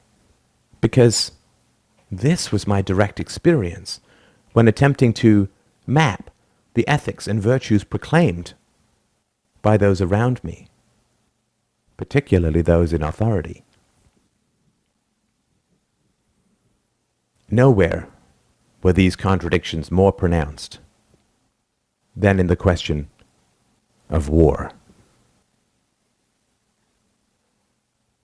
It took me quite a long time to realize this because the spectacle, fire, and blood of war is so distracting, but the true violence of war does not occur on the battlefield, but in the homeland. The carnage of conflict is only an effect of the core violence which supports war, which is the military enslavement of domestic citizens through the draft, and even more importantly, the direct theft of their money, which pays for the war. Without the money to fund a war, and pay the soldiers whether they are drafted or not, war is impossible. The actual violence of the battlefield is a mere effect of the threatened violence at home. If citizens could not be forced to pay for the war, either in the present in the form of taxes or in the future through deficit financing, then the carnage of the battlefield could never possibly occur. I have read many books and articles on the root of war, whether it is nationalism, economic forces, faulty philosophical premises, class conflict, and so on, none of which addressed the central issue, which is how war is paid for. This is like advancing merely psychological explanations as to why people play the lottery without ever once mentioning their interest in the prize money. Why do people become doctors? Is it because they have a psychological need to present themselves as godlike healers, or because they are pleasing their mother and father, or because they are themselves secretly wounded, or because they possess an altruistic desire to heal the sick? These may be all interesting theories to pursue, but they are mere effects of the basic fact that doctors are highly paid for what they do. Certainly, psychological or sociological theories may explain why a particular person chooses to become a doctor rather than pursue some other high-paying occupation. But surely we should at least start with the fact that if doctors were not paid, almost no one would become a doctor. For instance, if a magic pill were invented tomorrow that ensured perfect health forever, there would be no more doctors because no one would pay for the unnecessary service. Thus, the first cause of doctors is payment.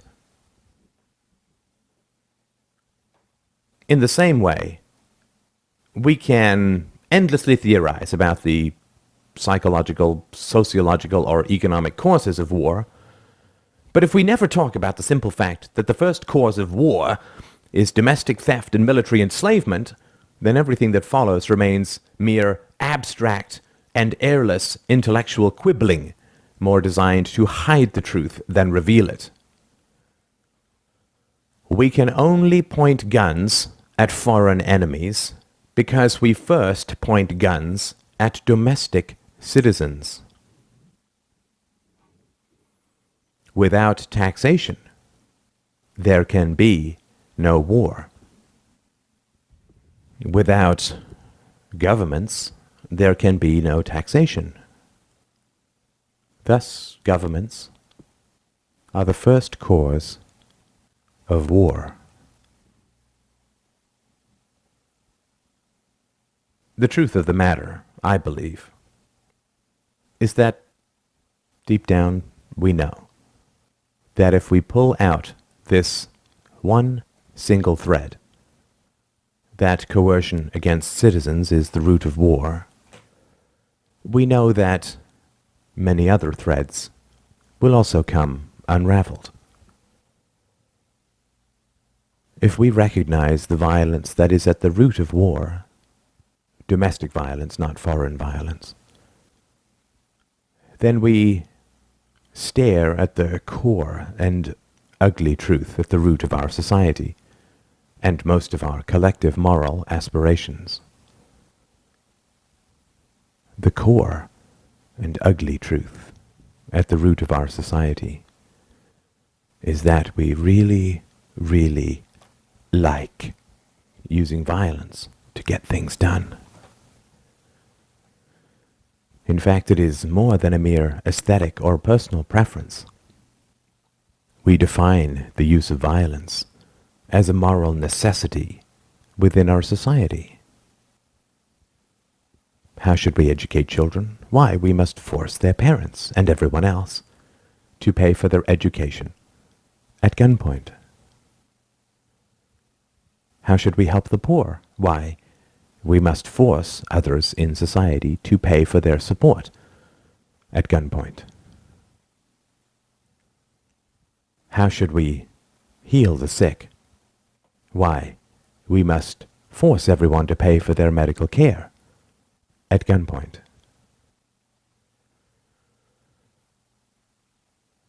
Now, it may be the case that we have exhausted all other possibilities and ways of dealing with these complex and challenging problems, and that we have been forced to fall back on coercion, punishment, and control as regretful necessities, and we are constantly looking for ways to reduce the use of violence in our solutions for these problems. However, that is not the case, either empirically or rationally. The education of poor children, the succor of the impoverished, and the healing of the sick all occurred through private charities and voluntary associations, long before statist agencies displaced them. This is exactly what you would expect, given the general modern support for these state programs, because everyone is so concerned with these genuinely needy groups.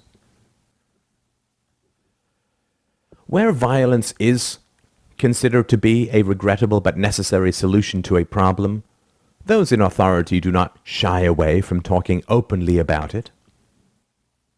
When I was a child in England in the 1970s, I was repeatedly told with pride by my elders about their courageous use of violence against the Axis powers in World War II. No one tried to give me the impression that the Nazis were defeated by cunning negotiation and psychological tricks.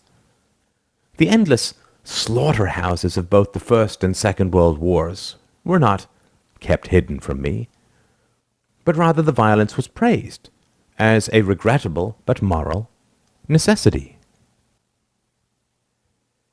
American children are told about the nuclear attacks on Nagasaki and Hiroshima.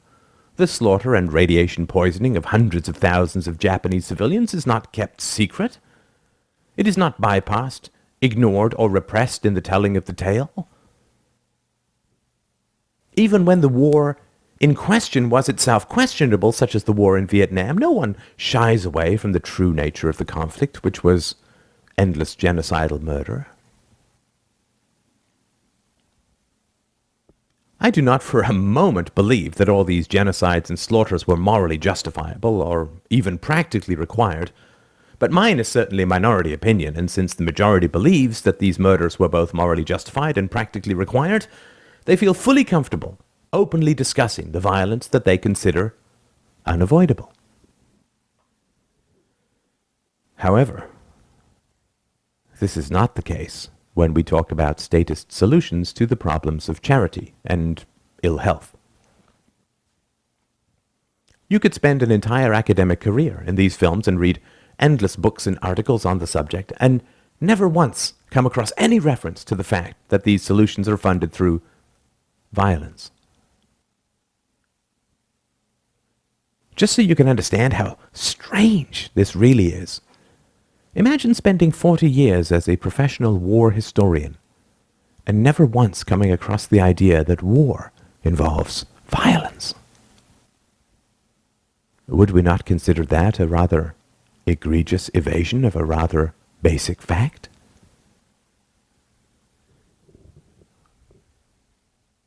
This is a rather volatile comparison, I know, but we saw the same phenomenon occurring in Soviet Russia. Almost no reference was made to the gulags in official state literature, particularly the literature intended to be consumed overseas. The tens of millions of concentration camp inmates showed up nowhere in the general or academic narrative of the Soviet Union.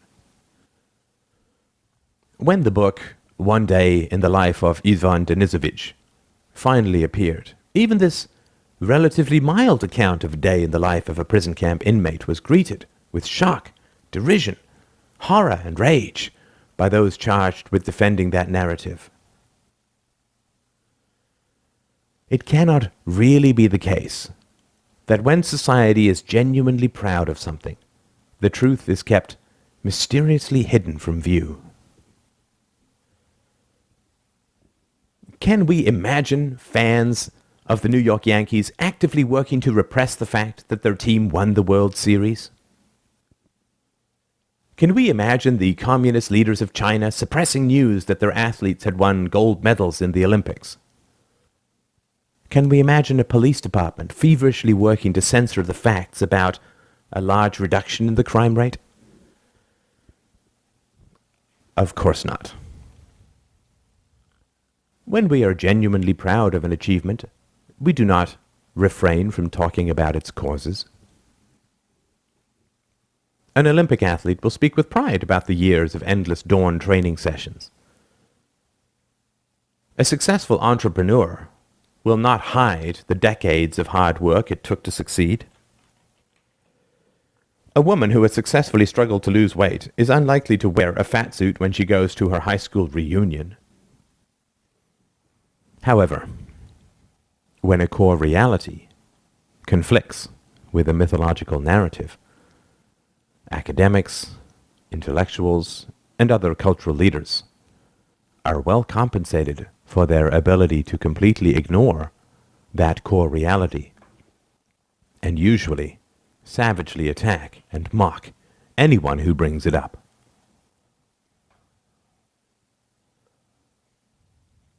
Anarchy and protection. One core reality that anarchists focus on, which surely is at least worthy of discussion, is that governments claim to serve and protect their citizens. When I was a child and questioned the ethics of World War II, I was asked if I would prefer to be speaking German. In other words, the brave men and women of the Allied forces spent their lives and blood defending me from foreign marauders who would have enslaved me. This approach reinforces the basic story that the government was trying to protect its citizens. In the same way, when I question the use of violence in the supplying of education, people always tell me that in the absence of that violence, even if they admit to its existence, the poor would remain uneducated. This approach reinforces the basic story that the purpose of state violence in this realm is to educate the children. You can see the same pattern just about everywhere else. When I talk about the violence of the war on drugs, I'm told that without such a war, society would degenerate into nihilistic addiction and violence. Thus, the purpose of the war on drugs is to keep people off drugs and their neighbors safe from violence. When I talk about the base and coercive predation of Social Security, I'm told that without it, the old would starve in the streets, thus reinforcing the narrative that the purpose of Social Security is to provide an income for the old, without which they would starve. When we examine the narrative that the state exists to protect its citizens, we can clearly see that if we unearth the basic reality of the violence of taxation, a malevolent contradiction emerges. It is very hard for me to tell you that I am only interested in protecting you if I attack you first. If I roll up to you in a black van, jam a hood over your head, throw you in the back of my van, tie you up, and toss you in my basement, would you reasonably accept as my explanation for this savagery that I only wish to keep you from harm? Surely, you would reply, that if I was really interested in keeping you from harm, why on earth would I kidnap you and lock you up in a little room?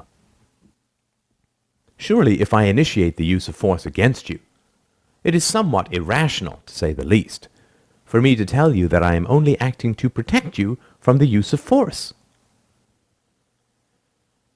This is a central reason why the aggression that governments initiate against their own citizens in order to extract the cash and cannon fodder for war is never talked about.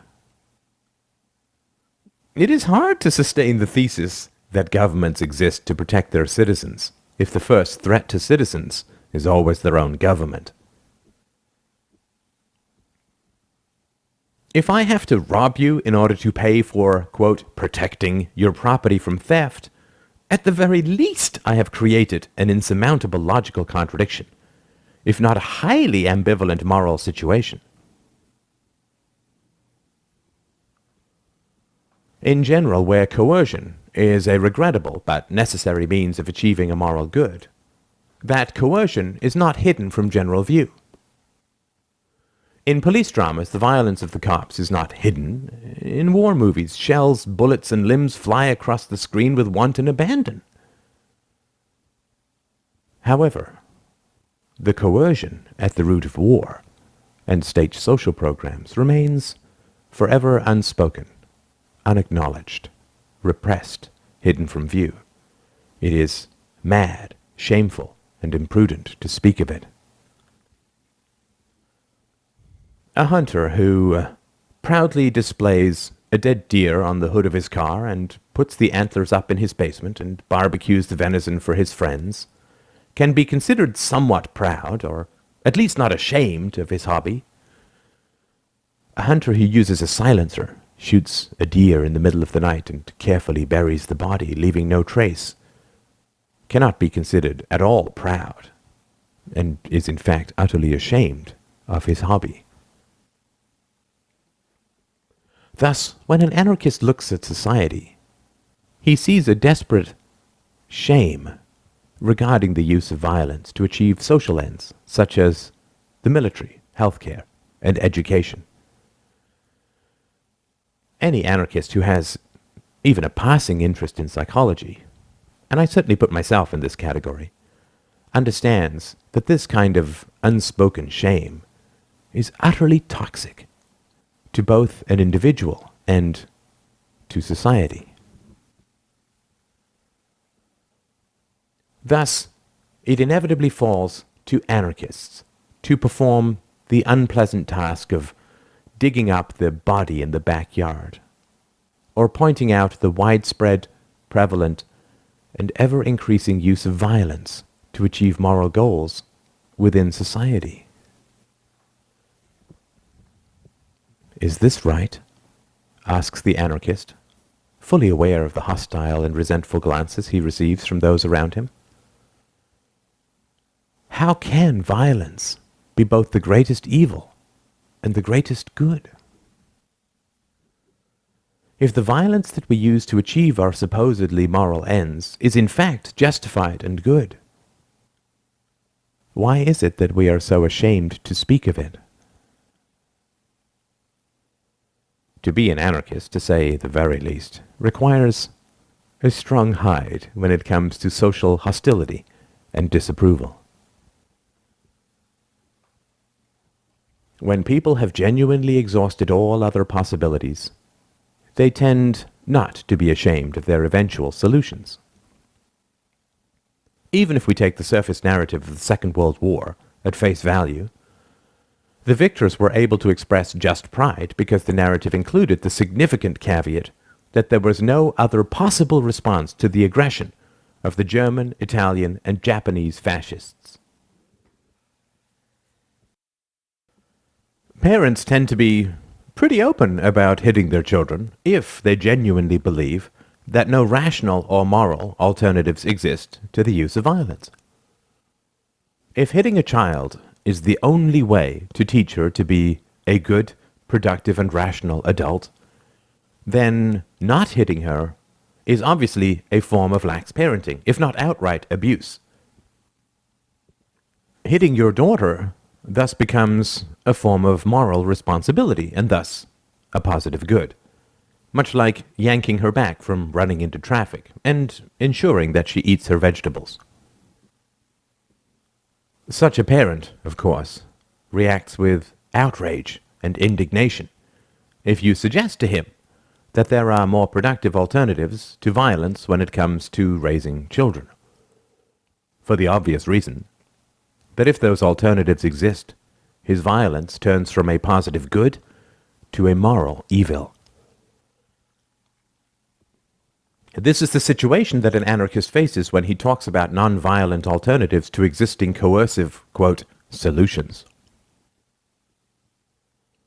If there is a non-violent way to help the poor, heal the sick, educate the children, protect property, build roads, defend a geographical area, mediate disputes, punish criminals, and so on, then the state turns from a regretfully necessary institution to an outright criminal monopoly.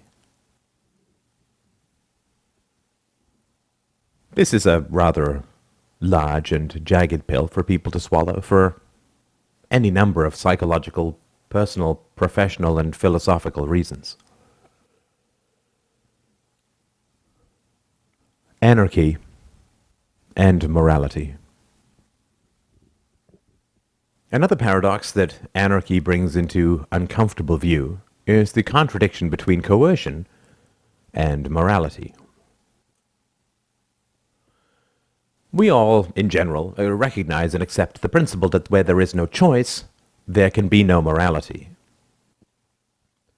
If a man is told to commit some evil while he has a gun pressed to his head, we would have a hard time categorizing him as evil, particularly compared to the man who is pressing the gun to his head.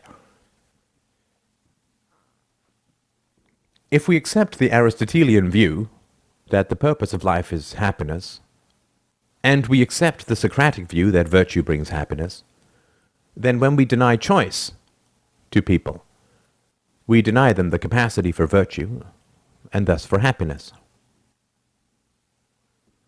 There is great pleasure in helping others.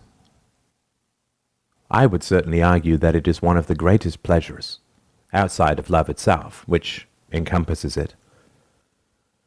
Helping others, though, is a highly complex business which requires detailed personal attention, rigorous standards, a combination of encouragement, sternness, enthusiasm, sympathy, and discipline, to name just a few. Using coercion to drive charity is like using kidnapping to create love. Not only does the use of coercion through state programs deny choice to those wishing to help the poor, and thus the joy of achievement and the motivation of happiness, but it corrupts and destroys the complex interchange required to elevate a human soul from its meager surroundings and its own low expectations. If we believe that violence is a valid way to achieve moral ends, of helping the poor, for instance, if we believe that violence is a valid way to achieve moral ends, of helping the poor, for instance, then there are two other approaches which would be far more logically consistent than the forced theft and transfer of taxation. If violence is the only way to create economic, quote, equality, then surely it would make far more sense to simply allow those below a certain income to steal the difference from others. If we understand that state welfare agencies skim an enormous amount of money off the top, they represent a truly savage expense, then we can easily eliminate this overhead and have a far more rational system besides, simply by eliminating the middleman and allowing the poor to steal from the middle and upper classes. If the prospect of this solution fills you with horror, that is important to understand. If you feel that this proposal would degenerate into armed gangs of the poor rampaging through wealthier neighborhoods, then you are really saying that the poor are poor because they lack restraint and judgment and will pillage others and undermine the economic success and general security of society in order to satisfy their own immediate appetites without thought for the future. If this is the case, if the poor really are such a short-sighted and savage band, then it is clear that they do not have the judgment and self-control to vote in democratic elections, which are essentially about the forcible transfer of income. If the poor only care about satisfying their immediate appetites without a care for the long term, then they should not be at all involved in the coercive redistribution of wealth in society as a whole. But what if taking the right to vote away from the poor fills you with outrage? Very well. Then we can assume that the poor are rational and able and willing to defer gratification. If a man is wise enough to vote on the use of force, then he is certainly wise enough to use that force himself. Indeed, the barriers to using force personally are far higher than voting for the use of force in a democratic system. If you have to pick up a gun and go and collect your just property from richer people, that is quite a high barrier to entry. If, on the other hand, you simply have to scribble on the ballot once every few years and then sit back and wait for your check to arrive, surely that will drive the escalation of violence in society far more rapidly. If you still feel that this solution would be disastrous because the poor would act with bad judgment, then you face a related issue, which is the quality of the education that the poor have received. Anarchy and education. If the poor lack wisdom, knowledge, and good judgment, but they have been educated by the government for almost 15 years straight, then surely, if we believe that the poor can be educated, we must then blame the government for failing to educate them. Since the poor cannot afford private schools, they must surrender their children to government schools, which have a complete and coercive monopoly over their education. Now, either the poor have the capacity for wisdom and efficacy, or they do not. If the poor do have the capacity for wisdom, then the government is fully culpable for failing to cultivate it through education. If the poor do not have the capacity for wisdom, then the government is fully culpable for wasting massive resources on a futile attempt to educate them, and also they cannot justly be allowed to vote. Again, though I know that this must be uncomfortable or annoying to read through, I am willing myself to refrain from providing the clear and moral anarchistic solutions to these seemingly intractable problems. There is no point trying to give society a pill if society does not even think that it is sick. If your appendix is inflamed and I offer to remove it, for you, you will doubtless cry out your gratitude. If I run up to you on the street, however, and offer to remove an appendage that you believe to be both necessary and healthy, you would be highly inclined to charge me with assault. Given that anarchism represents a near complete break with political society, although, as described above, a highly moral and rational expansion of personal society, it remains in no way attractive if nothing is seen to be particularly wrong with political society. Churchill once famously remarked, "Democracy is the worst form of government, except for all those other forms that have been tried from time to time." Anarchists believe this to be true, but would add that no form of government is better than no government at all. This is not to say that democracy is not a better form of government than tyranny. It certainly is. My problem is that we have in the West achieved democracy over the past few hundred years, and now seem to be eternally content to rest on our laurels, so to speak. I spent almost 15 years as a software entrepreneur, which may have colored my perspective on this issue to some degree. The software field reinvents itself almost from the ground up every year or two, it seems, which demands a constant commitment to dynamism, continual learning, and the abandonment of prior conceptions. The swift currents of perpetual change quickly sweep the inert away. Thus, I fully appreciate the significant step forward represented by democracy. But the mere fact that a thing is better in no way indicates that it is best. When medieval surgeons realized that a patient had a better chance of surviving gangrene if they hacked off a limb, this could surely be called a better solution. But it could scarcely be called the best possible solution. Recognizing that prevention is always better than a cure does not mean that all cures are equally good.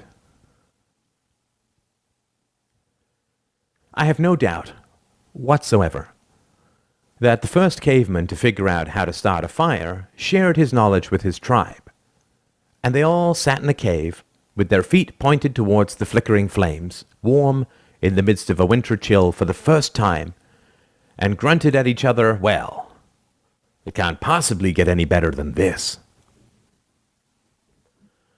No doubt when, a few thousand years later, someone figured out that it was easier to capture and domesticate a cow rather than to continually hunt game, everyone sat back in front of their fire, their bellies full of milk, and grunted at each other, "Well, it can't possibly get any better than this."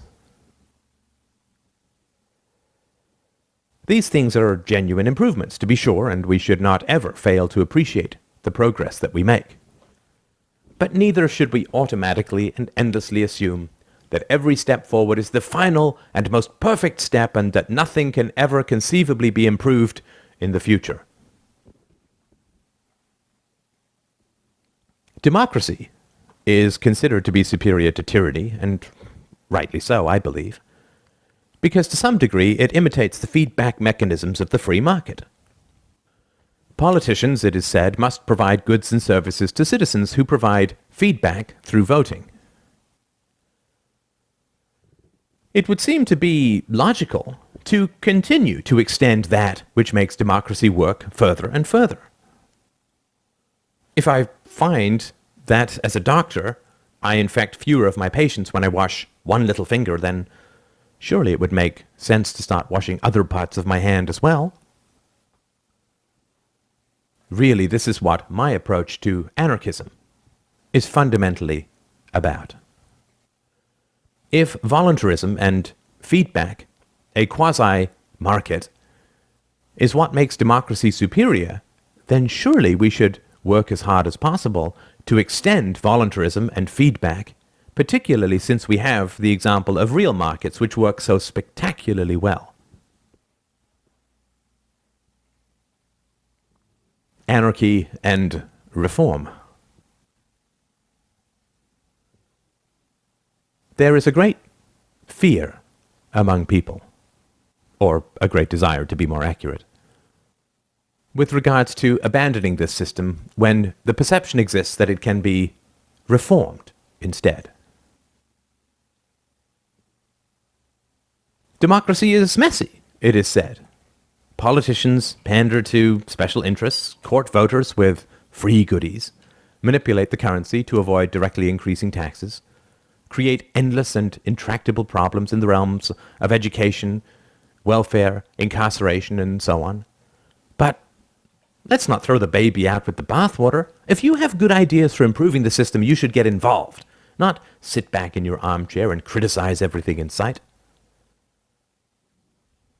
One of the rare privileges of living in a democracy is that anyone can get involved in the political process, from running for a local school board to prime minister or president of the entire country.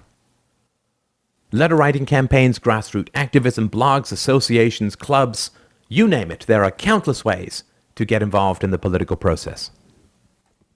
Given the degree of feedback available to the average citizen of a democracy, it makes little sense to agitate for changing the system as a whole. Since the system is so flexible and responsive, it is impossible to imagine that it can be replaced with any system that is more flexible. Thus, the practical ideal for anyone interested in social change is to bring his ideas to the, quote, marketplace of democracy. See who he can get on board, and implement his vision within the system, peacefully, politically, democratically.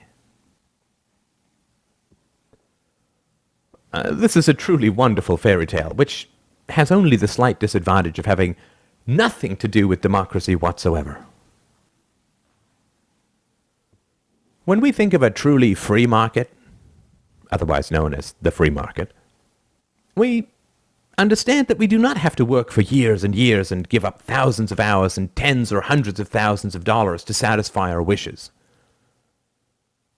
If I want to shop for vegetarian food, say, I do not have to spend years lobbying the local supermarket or joining some sort of somewhat ineffective advisory board and pounding lawn signs and writing letters and cajoling everyone in the neighborhood. All I have to do is go and buy some vegetarian food, locally or over the internet if I prefer. If I want to date a particular woman, I do not have to lobby everyone in a 10-block radius, get them to sign a petition, make stirring speeches about my worthiness as a boyfriend, devote years of my life attempting to get collective approval for asking her out. All I have to do is walk up to her, ask her out, and see if she says yes. If I want to be a doctor, I do not have to spend years lobbying every doctor in the country to get a majority approval for my application. Neither do I have to pursue this process when I want to move, drive a car, buy a book, plan for my retirement, change countries, learn a language, buy a computer, choose to have a child, go on a diet, start an exercise program, go into therapy, give to charity, and so on. Thus, it is clear that individuals are, quote, allowed to make major and essential life decisions without consulting the majority. The vast majority of our lives is explicitly anti-democratic, insofar as we vehemently reserve the right to make our own decisions and our own mistakes, without subjecting them to the scrutiny and authority of others. Why is it that we are, quote, allowed to choose who to marry, whether to have children, how to raise them, but we are violently not allowed to openly choose where they go to school? Why is it that every decision that leads up to the decision of how to educate a child is completely free, personal, and anti-democratic? But the moment that the child needs an education, a completely opposite methodology is enforced upon the family. Why is the free anarchy of personal decisions in direct opposition to coercive authority such a moral imperative for every decision which leads up to the need for a child's education? But then, free anarchic choice becomes the greatest imaginable evil, and coercive authority must be substituted in its place. There is a particularly cynical side of me, which is not to say that the cynicism is necessarily misplaced, which would argue that the reason that there is no direct interference in having children is because that way people will have more kids, which the state needs to grow into taxpayers, in the same way that a dairy farmer needs his cows to breed. Those who profit from political power always need new taxpayers, but they certainly do not want independently critical and rational taxpayers, since that is fundamentally the opposite of being a taxpayer. Thus, they do not interfere with having children, only with the education of children. Just as a goose farmer will not interfere with egg-laying, but will certainly clip the wings of any geese he wishes to keep alive and profit from. Anarchy and exceptions. At this point, you may be thinking that there are good reasons why political coercion is substituted for personal anarchy in particular situations. Perhaps there is some rule of thumb or principle which separates the two, which, if it can be discovered, will lay this mystery bare. If I break up with a girlfriend, for instance, I do not owe her anything legally. If I marry her, however, I do. When I take a new job, I may be subject to a probationary period of a few months where I can be fired or quit with impunity. We can think of many examples of such situations. The major difference, however, is that these are all voluntary and contractual situations. The justification for a government, particularly a democratic government, is really founded upon the idea of a social contract. Because we happen to be born in a particular geographical location, we, quote, owe the government our allegiance, time, energy, and money for the rest of our lives, or as long as we stay. This, quote, contract is open to renegotiation insofar as we can decide to alter the government by getting involved in the political process, or we can leave the country just as we can leave a marriage or place of employment.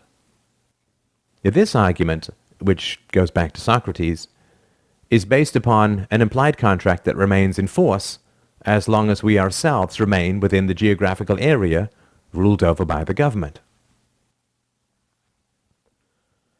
However, this idea of the social contract fails such an elemental test that it is only testament to the power of propaganda, that it has lasted as a credible narrative for over 2,000 years. Children cannot enter into contracts. And adults cannot have contracts imposed upon them against their will. Thus, being born in a particular location does not create any contract, since it takes a lunatic or a Catholic to believe that obligations accrue to a newborn squalling baby. Thus, children cannot be subjected to or be responsible for any form of implicit social contract. Adults, on the other hand, must be able to choose which contracts they enter into. If they cannot, there is no difference between imposing a contract on a child and imposing a contract on an adult. I cannot say that implicit contracts are invalid for children, but then they magically become automatically valid when the child turns 18 and bind the adult thereby. It is important also to remember that there is fundamentally no such thing as the state. When you write a check to pay your taxes, it is made out to an abstract, quasi-corporate entity, but it is cashed and spent by real-life human beings. Thus, the reality of the social contract is that it rotates between and among newly elected political leaders, as well as permanent civil servants, appointed judges, and the odd consultant or two. This coalescing kaleidoscope of people who cash your check and spend your money is really who you have your social contract with.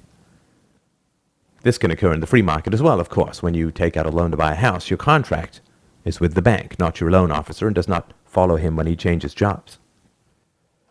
However, to say that the same man can be bound by a unilaterally imposed contract represented by an ever-shifting coalition of individuals in a system that was set up hundreds of years before he was born without his prior choice, since he did not choose where he was born, or explicit current approval, is a perfectly ludicrous statement.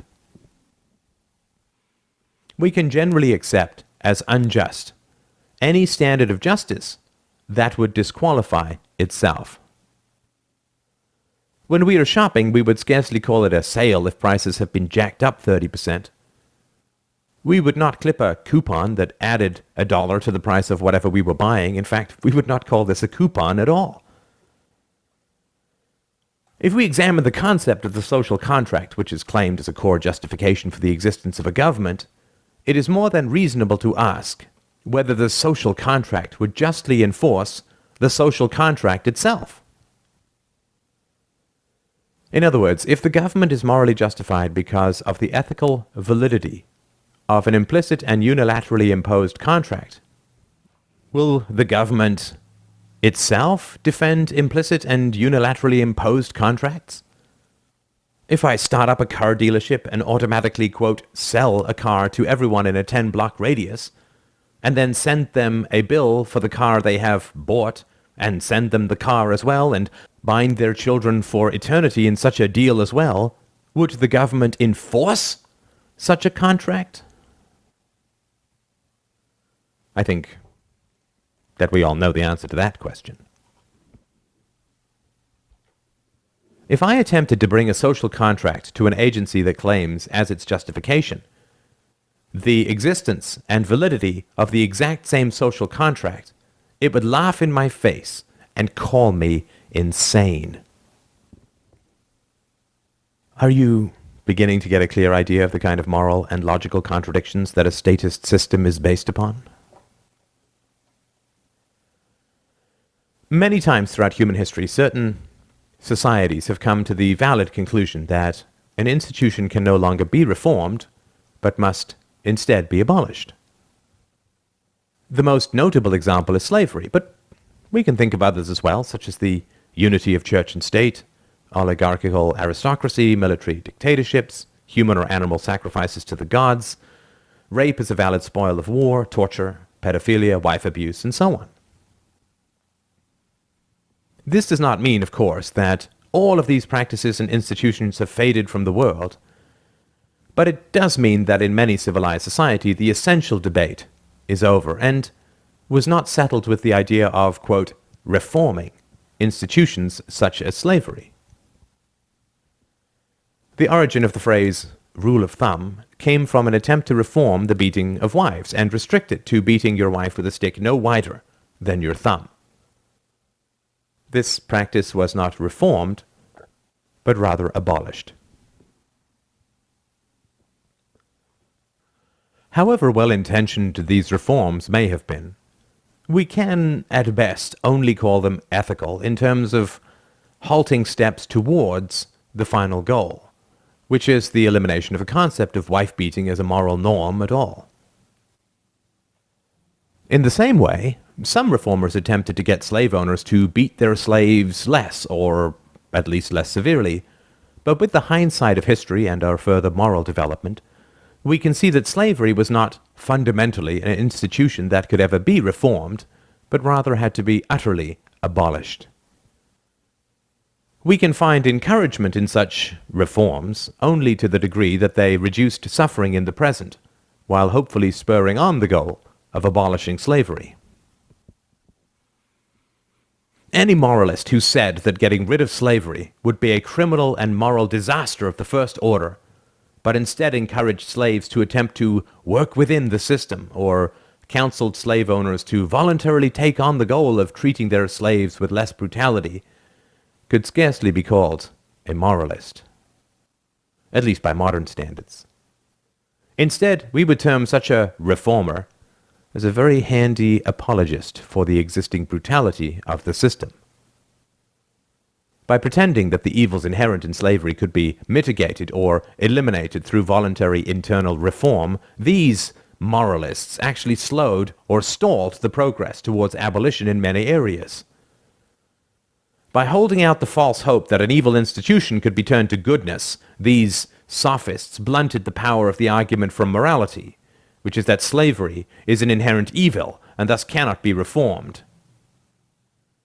The finger-wagging admonition, "rape more gently," is oxymoronic. Rape is the opposite of gentle, the opposite of moral. This is how many anarchists view the proposition that the existing system of political violence should be reformed somehow from within, rather than fundamentally opposed on moral terms as an absolute evil based on coercion and brutality, particularly towards children, with the inevitable consequence that its only salvation can come from being utterly abolished.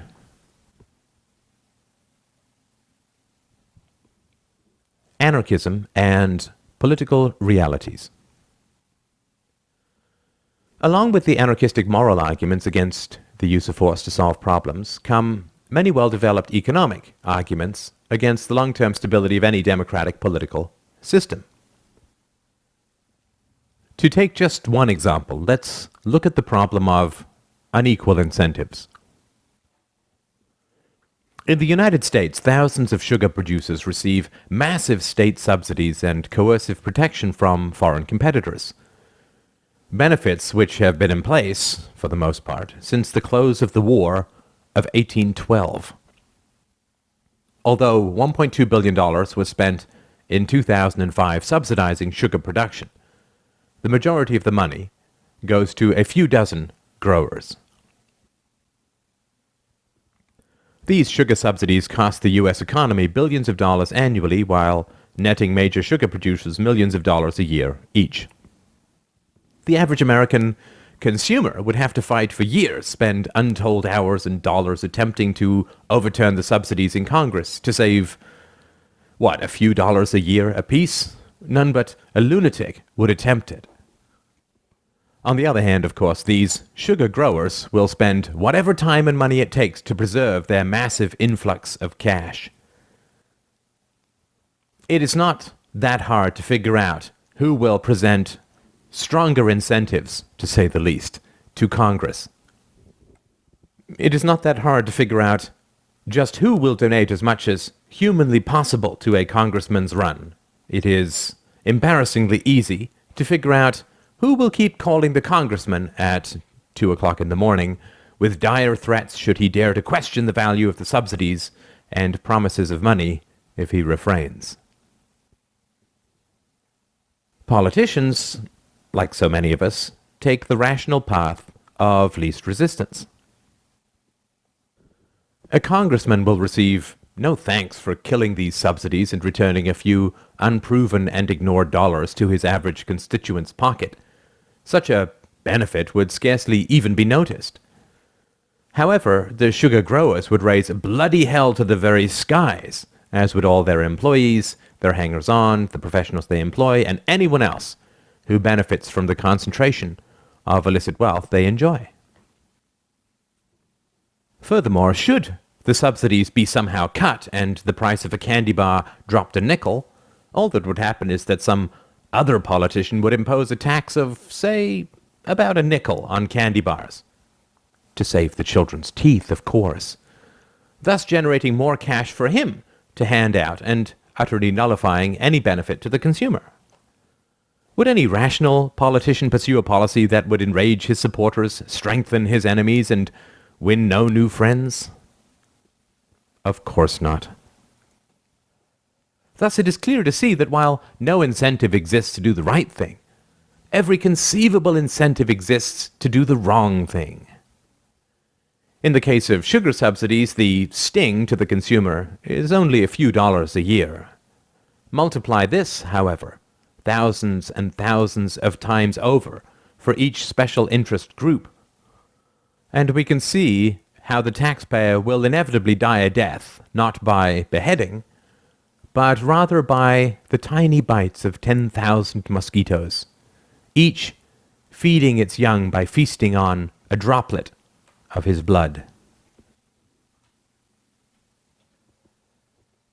No democratic government has ever survived without taking a monopoly control over the currency. The reason for this is simple. Politicians need to buy votes, but that illusion is hard to sustain if those you give money to have to pay that money back within a few years in the form of higher taxes. Taxpayers would get wise to this sort of game very quickly, and so politicians need to figure out other ways to fog and befuddle taxpayers. Deficit financing is one way. Give money to people in the present, then stick the bill to their children at some undefined point in the future when you're no longer around. Perfect. Another great way of pretending to give people money is to inflate their currency by printing more money. This way you can give a man $100 today and just reduce the purchasing power of his dollar by 5% next year by printing more. Not one person in 1,000 will have any idea what's really going on. And besides, you always have the business community to blame for gouging the consumer.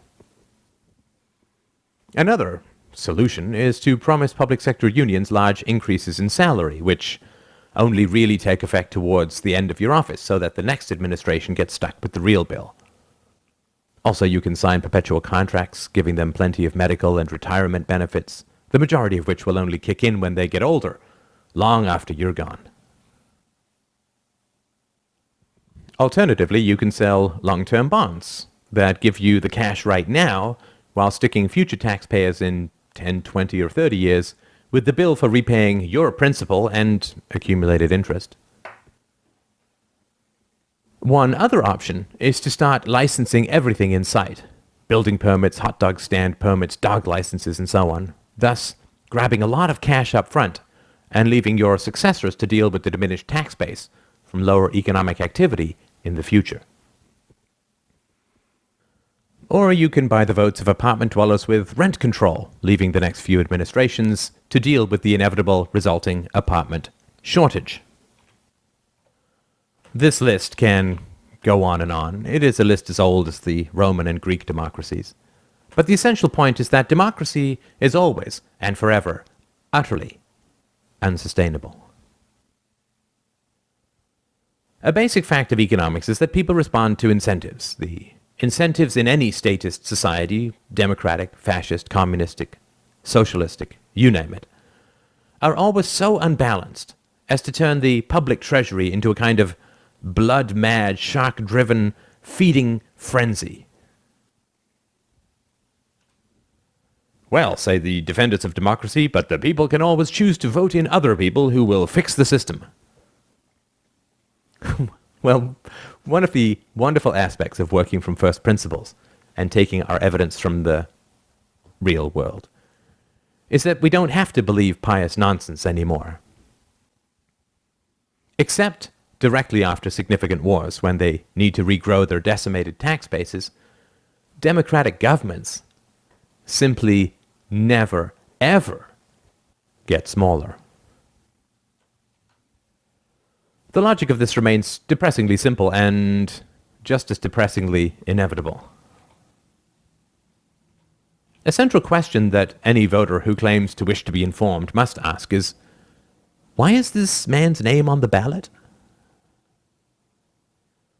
The standard answer is that he has a vision to fix the neighborhood, the city, or the country, and he has nobly dedicated his life to public service and needs your vote so that he can begin fixing the problem. He is a pragmatic idealist who knows that compromises must be made, but who can still make tangible improvements in your life. Of course, this is all pure nonsense, as we can well see from the fact that things in a democracy always get worse, not better. Standards of living decline. National debt explodes. Household debt increases. Educational achievements plummet. Poverty rates increase. Incarceration rates increase. Unfunded liabilities skyrocket. And yet, election after election, the sheep run to the polls and feverishly scribble their hopes on the ballots, certain that this time everything will turn around. For those reading this in the future, we are currently right in the middle of Obama mania. The question remains, Why is this man on the ballot? We all know that it takes an enormous amount of money and influence to run for any kind of substantial office. The central question, then, is why do people give money to a candidate? I'm not talking about a national presidential campaign where obviously people give a lot of money to the candidate in the hopes of giving him power to achieve some sort of shared goals and so on. No, I mean, where does the money to get started even come from? Why would pharmaceutical companies, aerospace companies, engineering companies, manufacturing companies, farmers and public sector unions and so on give money and support to a candidate? Clearly, these groups are not handing out cash for purely idealistic reasons, since they are in the business of making money, at least for their members. Thus, they must be giving money to potential candidates in return for political favors down the road. Preferential treatment, tax breaks, tariff restrictions on competitors, government contracts, etc. In other words, any candidate that you get to vote for must have been already bought and paid for by others. Does this sound like an odd and cynical assertion? Perhaps. But it is very easy to figure out if a candidate has been bought and paid for. Candidates will always talk in stirring tones about sacrifice and so on, but you surely must have noticed by now that no candidate ever talks specifically about the spending that he is going to cut. You never hear him say that he's going to balance the budget by cutting the spending of X, Y, or Z. Everything is either couched in abstract terms or specific promises to specific groups. At the moment, the current fetish in leftist circles is to pretend that 47 million Americans can get free health care if the government lowers the tax breaks on a few billionaires. In other words, if you don't see anyone else's head on the chopping block, that is because it is your head on the chopping block. Of course, if the government really wanted to help the economy at the expense of some very rich people, it would simply annul the national debt, in effect, declare bankruptcy and start all over again. Why does it not do this? Why does it never even approach this topic? We have seen price controls on a variety of goods and services over the past few generations. Why not simply place a moratorium on paying interest on the national debt, at least for the time being? Well, the simple answer is that the government simply cannot survive without a constant infusion of loans, largely from foreign lenders. This is a bit of a clue for you as to how important your vote really is, and how concerned your leaders are about your personal and particular issues relative to, say, those of foreign lenders. Ah, you might argue, but why would a pharmaceutical company, say, give money to a potential candidate, since no deal can possibly be put down in writing, and that potential candidate might well take the money and then just not take the calls from that pharmaceutical company when he or she gets into power? Well, this is a distinct possibility, of course, but it has a relatively simple solution. When a candidate is interested in taking a run at any reasonably high office, he goes around to various places and asks for money. When you ask someone for a few $1,000s, naturally his first response is going to be, "What are you going to do for me in return?" Early on in any particular political race, there are quite a number of candidates. Anyone who wants to donate money to a political candidate in the hopes of gaining political favors down the road is only going to do so if he believes that the candidate will fulfill the unwritten obligation. The anti-social contract, if you like. In politics, as in business, credibility is efficiency. Those who have built up reputations for keeping their promises end up being able to do business on a handshake, which keeps their costs down considerably. No new person entering a field will have the credibility or track record to be able to achieve this enviable efficiency, and so will have to earn it over the course of many years. Thus, we know for certain that when a company gives money to a political candidate in the expectation of return favors in the future, that political candidate already has an excellent track record of doing just that. This kind of information will have been passed around certain communities. Joe X is a man of his word. Just as the reliability of a drug dealer and the quality of his product is passed around in certain other communities.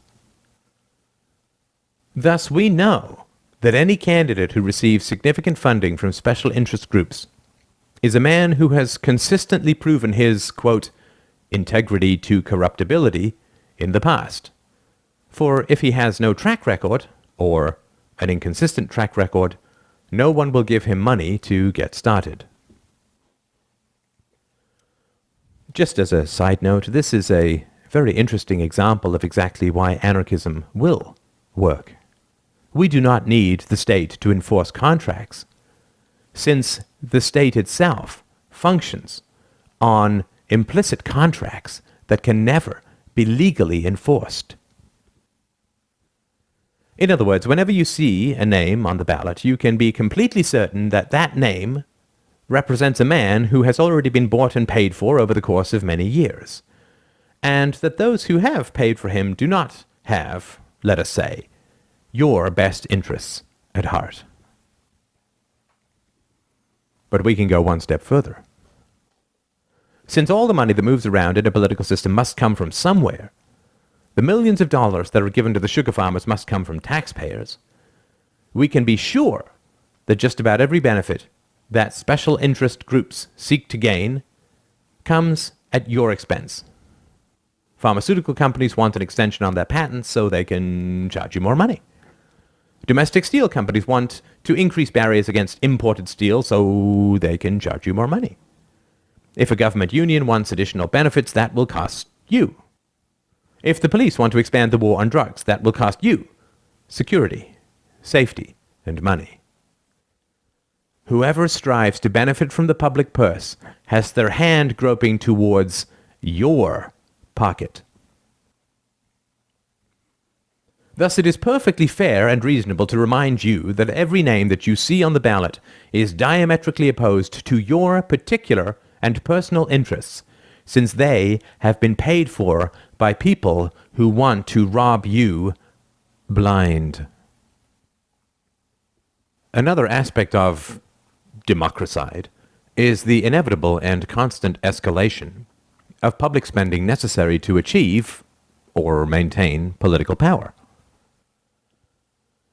Let us take the example of a mayor running for his second term. When he was running for his first term, sewage treatment workers donated $20,000 to his campaign, and in return he granted them a 10% raise. Now that he is running for his second term and cannot give them another 10% raise, they have no reason to donate to his campaign. Thus, he either has to offer the sewage treatment workers some other benefit, or he has to create some new program or benefit which he can dangle in front of some new group in order to secure their donations. This is why political candidates always announce new spending when they throw their hats into the ring. The new spending is the rather unsubtle promise of benefits which will be granted to those who donate to his campaign.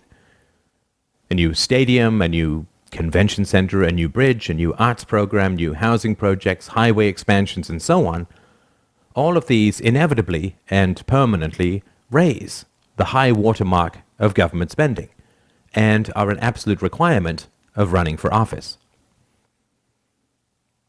Now, our aforementioned sewage treatment workers would, of course, prefer a permanent 10% raise rather than a one-time cash bonus. Thus, they will always try to negotiate a permanent contract rather than continue to be at the mercy of the will and whim of their political masters. As this process continues, the proportion of non-discretionary spending in any political budget grows and grows. This is another reason why new spending initiatives must always be created in order to secure new donations. Money cannot be shifted from one area to another because it has permanently been earmarked for a particular group in return for a one-time political contribution in the past. If the mayor who is running for his second term decides to attempt to roll back the 10% raise in order to free up money which he can then offer to someone else in return for campaign contributions, he would be committing political suicide. He would be breaking a freely signed contract, sticking it to the working man, and provoking a very smelly strike. But for his own particular self-interest, the effects would be even worse. Remember, people will donate to a political campaign based on an implicit contract of future rewards from the public treasury.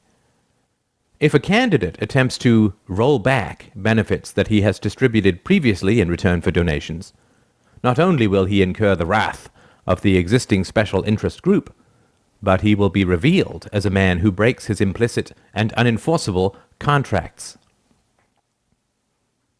Since this candidate can no longer be relied upon to give public money back to those who donate to his campaign, he will find that his campaign donations dry up almost immediately, and his political career comes to an abrupt end. Of course, ex-politicians are highly prized as lobbyists as well, but if this mayor breaks faith with a donator, he will no longer be valuable in that capacity either and will forego significant income in his post-political career. Finally, any political candidate who has channeled public money to past donators faces the problem of blackmail. If he attempts to cross any of his prior supporters, mysterious leaks to the press will start to emerge, talking about the sleazy backroom deals that got him in power, thus also effectively ending his political career. All the other candidates will piously deride his cynical corruption while, of course, making their own sleazy backroom deals in turn. It is highly instructive to note that two well-known fictional portrayals of the political campaign process, The West Wing and The Wire, repeatedly portray the candidate begging for money, but never once show why he receives it, the motives of his donors. Well, the reason for this is simple. They wish to portray an idealistic politician, and so they cannot possibly reveal the reasons why people are giving him money. If the fictional story were to follow the inevitable laws of democracy, the storyline would be abruptly truncated, or the lead character would be revealed as far less sympathetic. The candidate would ask for money, and then the potential donor would indicate the favor he wanted in return. Then the candidate would either refuse, thus ending his campaign for lack of funds, or he would agree, thus ending any real sympathy we have for him. This basic truth, like so many in a statist society, can never be discussed, even on a show like The Wire, which has little problem revealing corruption everywhere else. A policeman can be shown breaking a child's fingers, but the true nature of the political process must be forever hidden. Thus, we can see that, at least at the level of economics, democracy is a sort of slow-motion suicide in which you are told that it is the highest civic virtue to approve of those who want to rob you. I do not want this book to become a critique of democracy, but rather, as I have said before, my goal is simply to help you to understand the myriad contradictions involved in any logical or moral defense of a state-run society. If you do not even know that society is sick, you will never be interested in a cure.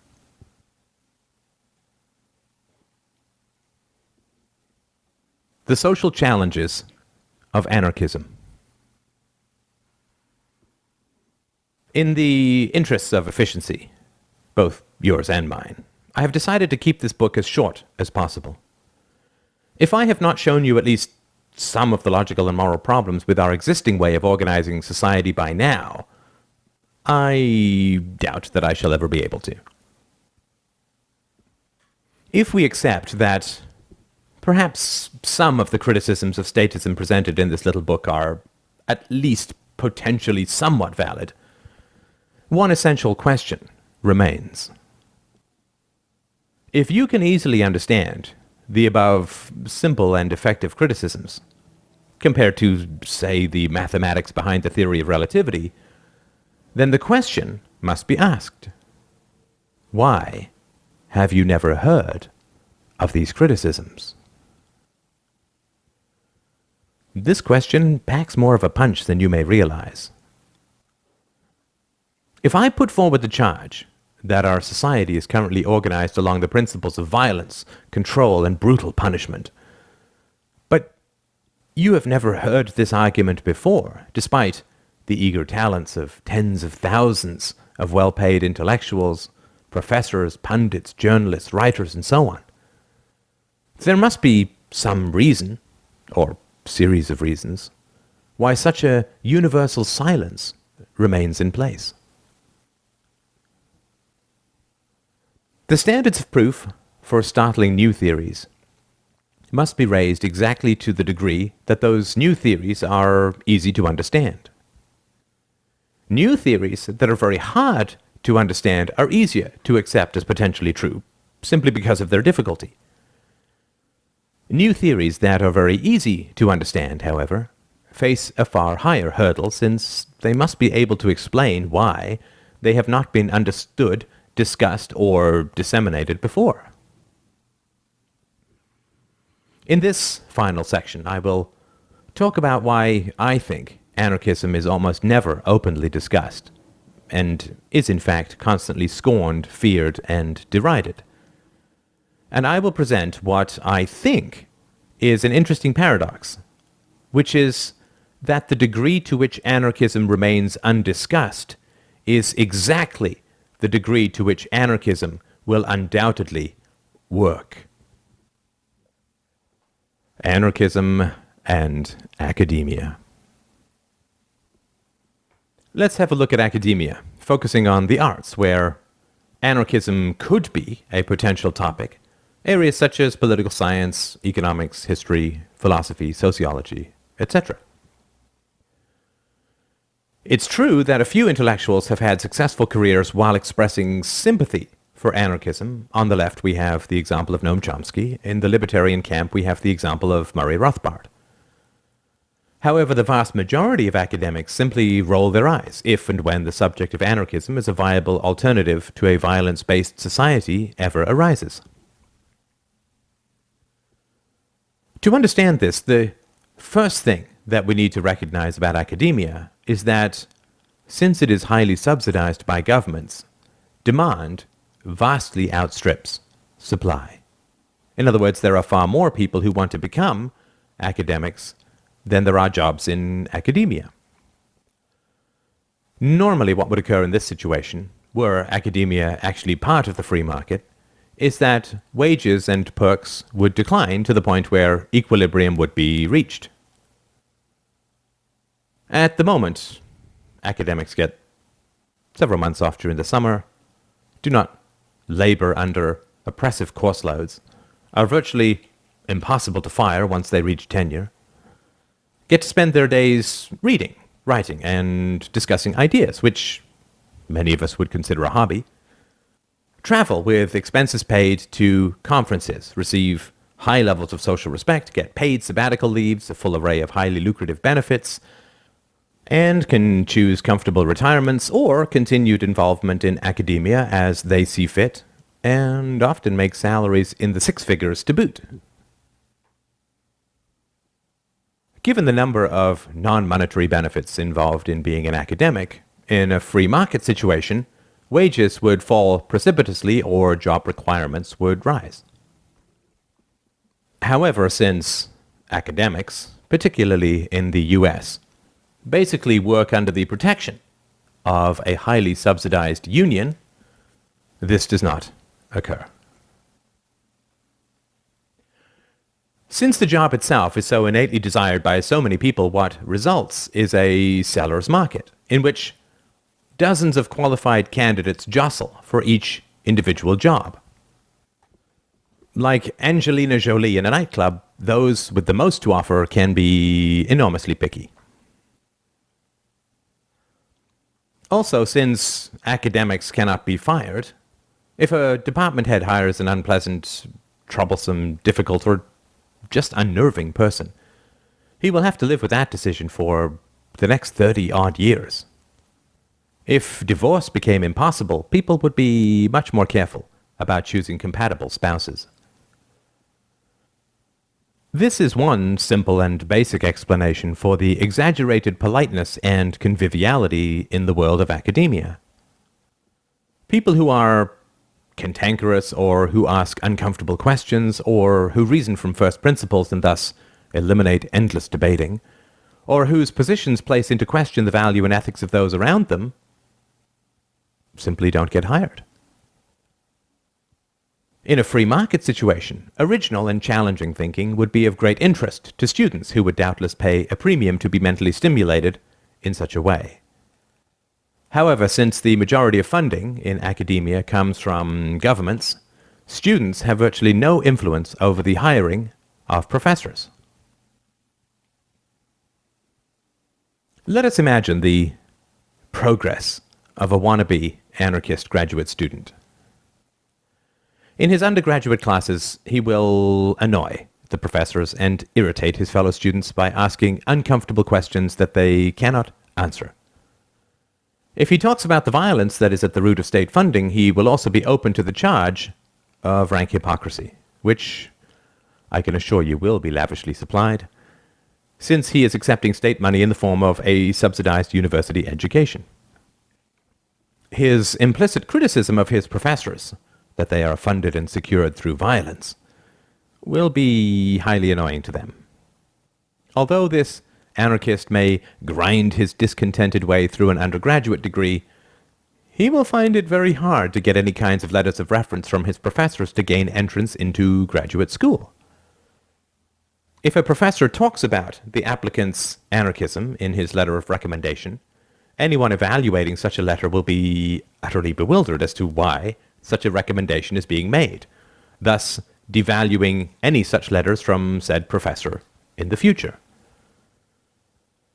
If the professor who recommends an anarchist finds that his future recommendations fall on more skeptical eyes, then the word will spread very quickly that taking this professor's course and getting a letter of recommendation from him is the kiss of death for any academic aspirant. Thus, this professor will find enrollment in his courses mysteriously declining, which will not be helpful to his career, to say the least. If the professor does not mention the grad student applicant's anarchism, his fate becomes even worse, since even more time will be wasted interviewing an applicant that no one actually wants. Those on the receiving end of such a letter of recommendation will find it impossible to believe that the professor did not know that the student's anarchism was a factor, and so will view his letter as a bizarre form of passive aggression and will be that much less likely to view any future recommendations even remotely positively. Thus, an academic who writes a letter of recommendation for a student whose views will be disconcerting or discomforting to others is undermining his value to his future students for no clear benefit whatsoever. We can safely assume that an academic who has reached the rank of professor, even prior to tenure, is not a man blind to his own long-term self-interest. Even if this anarchist were to somehow get through to a master's program, the same problems would exist, though they would be even worse than his undergraduate degree. Those who are in a master's program, particularly in the arts, are mostly there with the specific goal of securing a position in academia. In other words, they're not there for the relentless pursuit of inviolate truth, but rather to ingratiate themselves with their professors, do the kind of research that will get them noticed, and gain the kind of approval from those above them that will give them a boost up the next rung of the ladder. Thus, when the anarchist begins talking about his theories, he will face either passive or aggressive hostility from those around him, who will view him as an irritating and counterproductive time waster. Whether or not his theories are true is actually beside the point. The reality is that his theories actively interfere with the pursuit of academic success, which is why people are in the classroom in the first place. Also, since the anarchist claims the power to see through the universal veneer of proclaimed self-interest to the core motivations beneath, yet does not see the core motivations of those around him in graduate school, he will also be seen to be obstinately blind. "You should believe the truth," he will say, without seeing that these academic aspirants are not there for the truth, but rather to get a job in academia. In other words, he is avoiding the truth as much as they are. Furthermore, by continually reminding people that the existing society in general, and academics in particular, is funded through violence, the anarchist is actively offending and insulting everyone around him. There are very few people who can absorb the moral charge of blindness to evil and corruption and come back with open-mindedness and curiosity. If the anarchist is right, then the professors are corrupt, and the academic aspirants should really abandon their fields and go into the private sector or become self-employed or something along those lines. However, these people have already invested years of their lives and hundreds of thousands of dollars in lost income in pursuit of a position in academia. They obviously do not want a position in the free market since they are in a graduate arts degree program. And should they leave that program, a good portion of the entire value that they have accumulated will vanish. We could examine this process for much longer, but let us end with this point. Let us imagine that a tenured academic reads this book and agrees with at least the potential validity of some of the arguments it contains. He does not have to really worry about getting fired, so why would he not begin to raise these questions with his colleagues? Well, because these views will discredit him with his colleagues and display what they would consider poor judgment. And in some ways, they would not be wrong. And this would have a highly deleterious effect on his ability to get published, to speak at conferences, attract students, and enjoy a convivial and collegial work environment with his peers.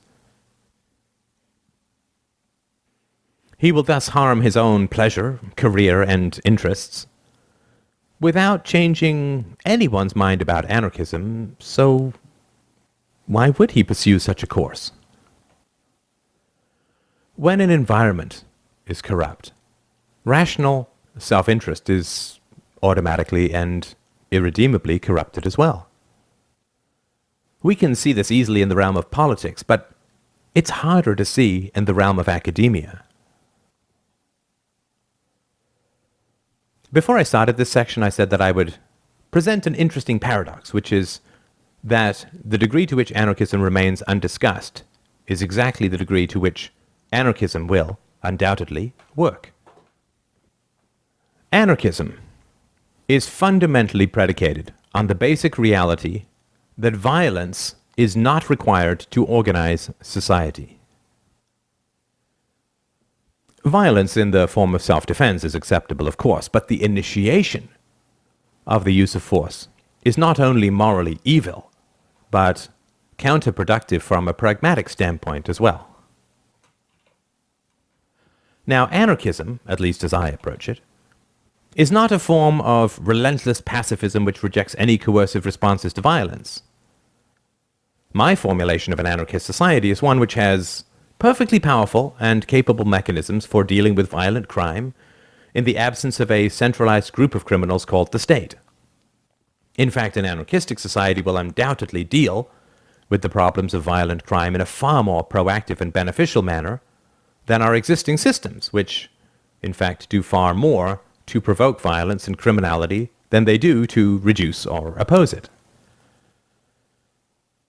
Anarchists recognize the power of implicit and voluntary social contract, and the power of both positive incentives such as pay and career success, as well as negative incentives such as social disapproval, economic exclusion, and outright ostracism. Thus, in a very interesting way, the more that anarchism is excluded from the social discourse, the greater belief anarchists can have in the practicality of their own solutions. In the realm of academia, obviously there is no central coercive committee that will shoot or imprison anyone who brings up anarchism in a positive light. There is no state in the realm of the university, yet the rules are universally respected and enforced spontaneously, without planning, without coordination, and without violence. This irony becomes even greater in the realm of politics, where the implicit, quote, contracts of political backroom deals are universally enforced through a process of positive selection for corruption, in that those who do not pay back their contributors with public money are automatically excluded from the system. Thus, both academia and the state itself work on anarchistic principles, which is the spontaneous self-organization and enforcement of unwritten rules without relying on violence. A truly stateless society, where such rules could be made explicit and openly contractual, would function even more effectively. In other words, if anarchism were openly talked about in state-funded academia, it would be very likely that anarchism would never work in practice. If the unenforceable corruption of democracy did not, quote, work so well, that would be a significant blow against the practical efficacy of anarchism. Academics and voluntarism. Academics face an enormous challenge, particularly in economics, which is the charge of rank hypocrisy. Economists are nearly universal in their support for free trade.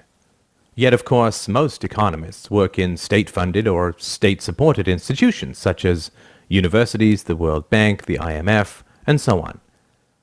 And in academia in particular, take shelter behind enormously high barriers to entry in the form of institutionalized protectionism and shield themselves from market forces through tenure. Economists have a number of sophisticated responses to the question why, if voluntarism and free markets are so good, do they specifically exclude themselves from the push and pull of the free market? First of all, academics will argue the truth of a proposition is not determined by the integrity of the proposer. If Hitler says that 2 plus 2 is 4, we cannot reasonably oppose him by saying that he is evil. Secondly, many academics will say that they have merely inherited the system from prior academics, and that they held these free market views before they achieved tenure. Thirdly, they can argue that they do face possible unemployment, however unlikely should their department close, and so on.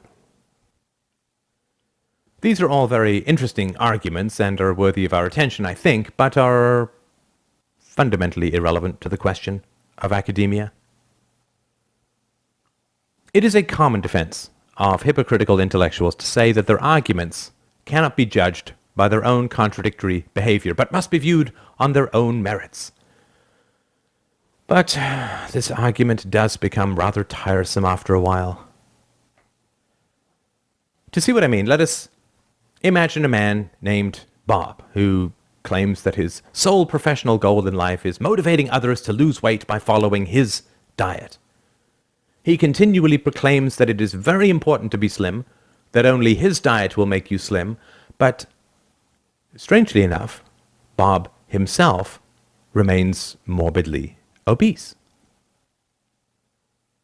It is certainly true that we cannot absolutely judge the efficacy and value of Bob's diet solely by how much he weighs, but we can empirically judge whether or not Bob believes in the efficacy and value of his own diet. Life is short, and the more rapidly we can make accurate decisions, the better off we are. Imagine that this afternoon a disheveled and smelly man stops you on the street and offers his services as a financial advisor, but says that he cannot take your calls because after he declared personal bankruptcy, he has been forced to live in his car. It is certainly logically true that we cannot empirically use his situation to judge the value of his financial advice, but we know for sure the following. Either he has followed his own financial advice, which has clearly resulted in a disaster, or he has not, which means that he does not believe that it is either valuable or true. Thus, based on the principles of mere efficiency, you would never hire such a vagrant as your trusted financial advisor. Partly also due to the basic fact that he seems completely oblivious to the effect that his approach has on his credibility. Does he not recognize how you will view him based on his presentation?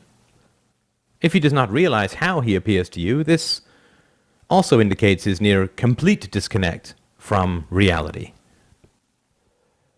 In the same way, if I show up for a job interview wearing only a pair of underpants, 2 clothespins, and a colander, I apologize in advance for this image, it is clearly true that my choice of dress cannot be objectively used to judge the quality of my professional knowledge, but it is certainly the case that my judgment as a whole can be somewhat called into question, to say the least.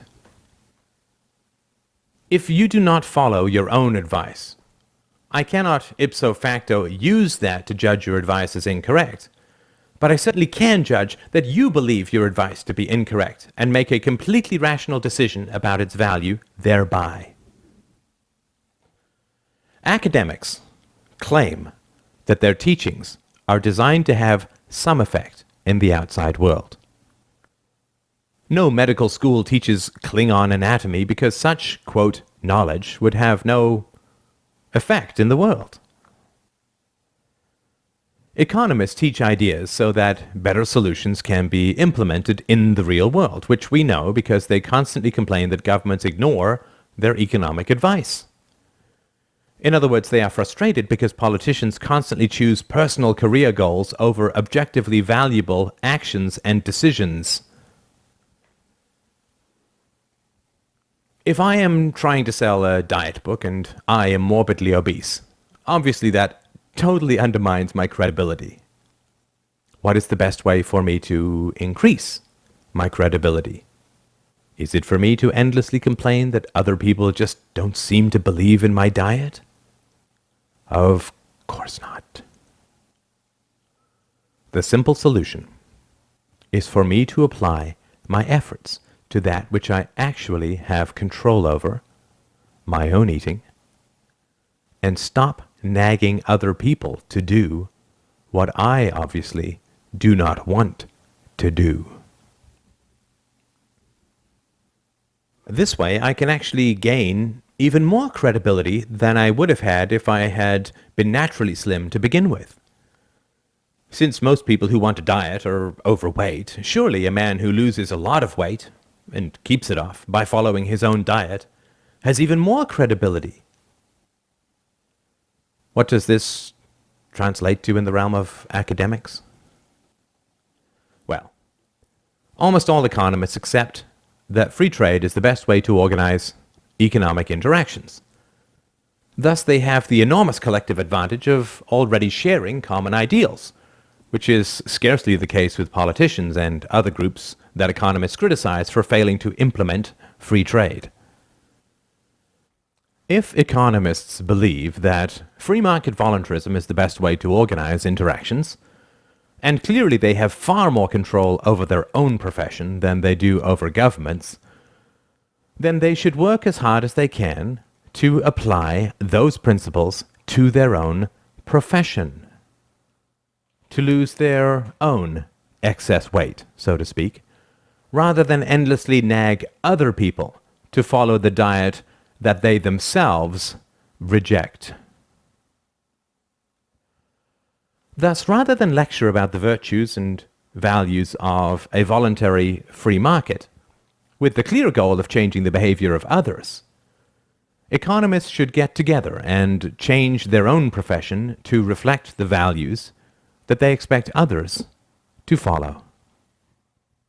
This way they can do all the research, keep careful notes, and publish papers describing the process of getting an organization to reform itself according to the commonly accepted values of its members. The pitfalls and challenges of achieving such a noble end would be well worth documenting as a guide and help to others. Furthermore, since economists all believe that free trade improves quality and productivity, they could, as a group, measure the quality and productivity of the economics profession before and after the introduction of free trade and voluntarism.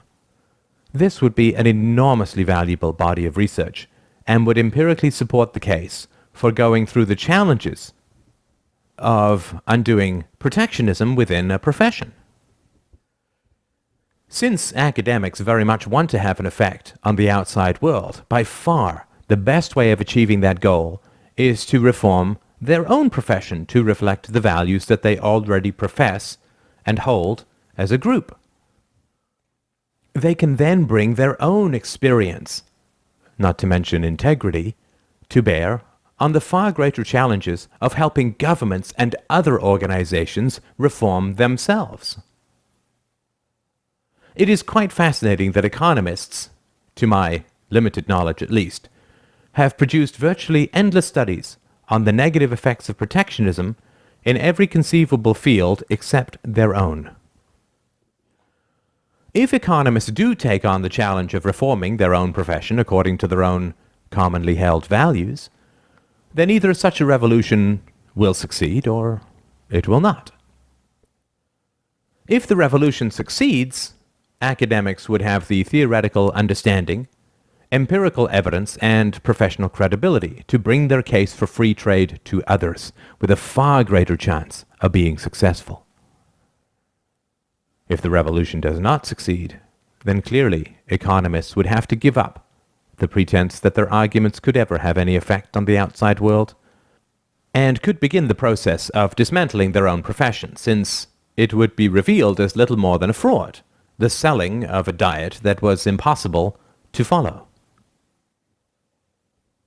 If economists cannot achieve conformity to their values within their own profession, where they share very similar methodologies, have the same goals, and speak the same language, then clearly asking other professions with far greater obstacles to reform themselves is ridiculously hypocritical and fundamentally false.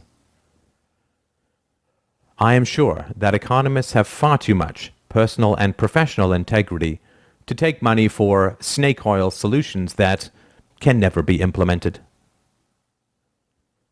Thus, I eagerly look forward to these economists taking their own advice and reforming their own profession, where they have real control, in order to show other people that it can be done, and how it should be done, and to, as a group, truly achieve the goals that they so nobly profess as their main motivation. What do you think the odds of this occurring are? This is why you have never heard of anarchism. Anarchy and socializing.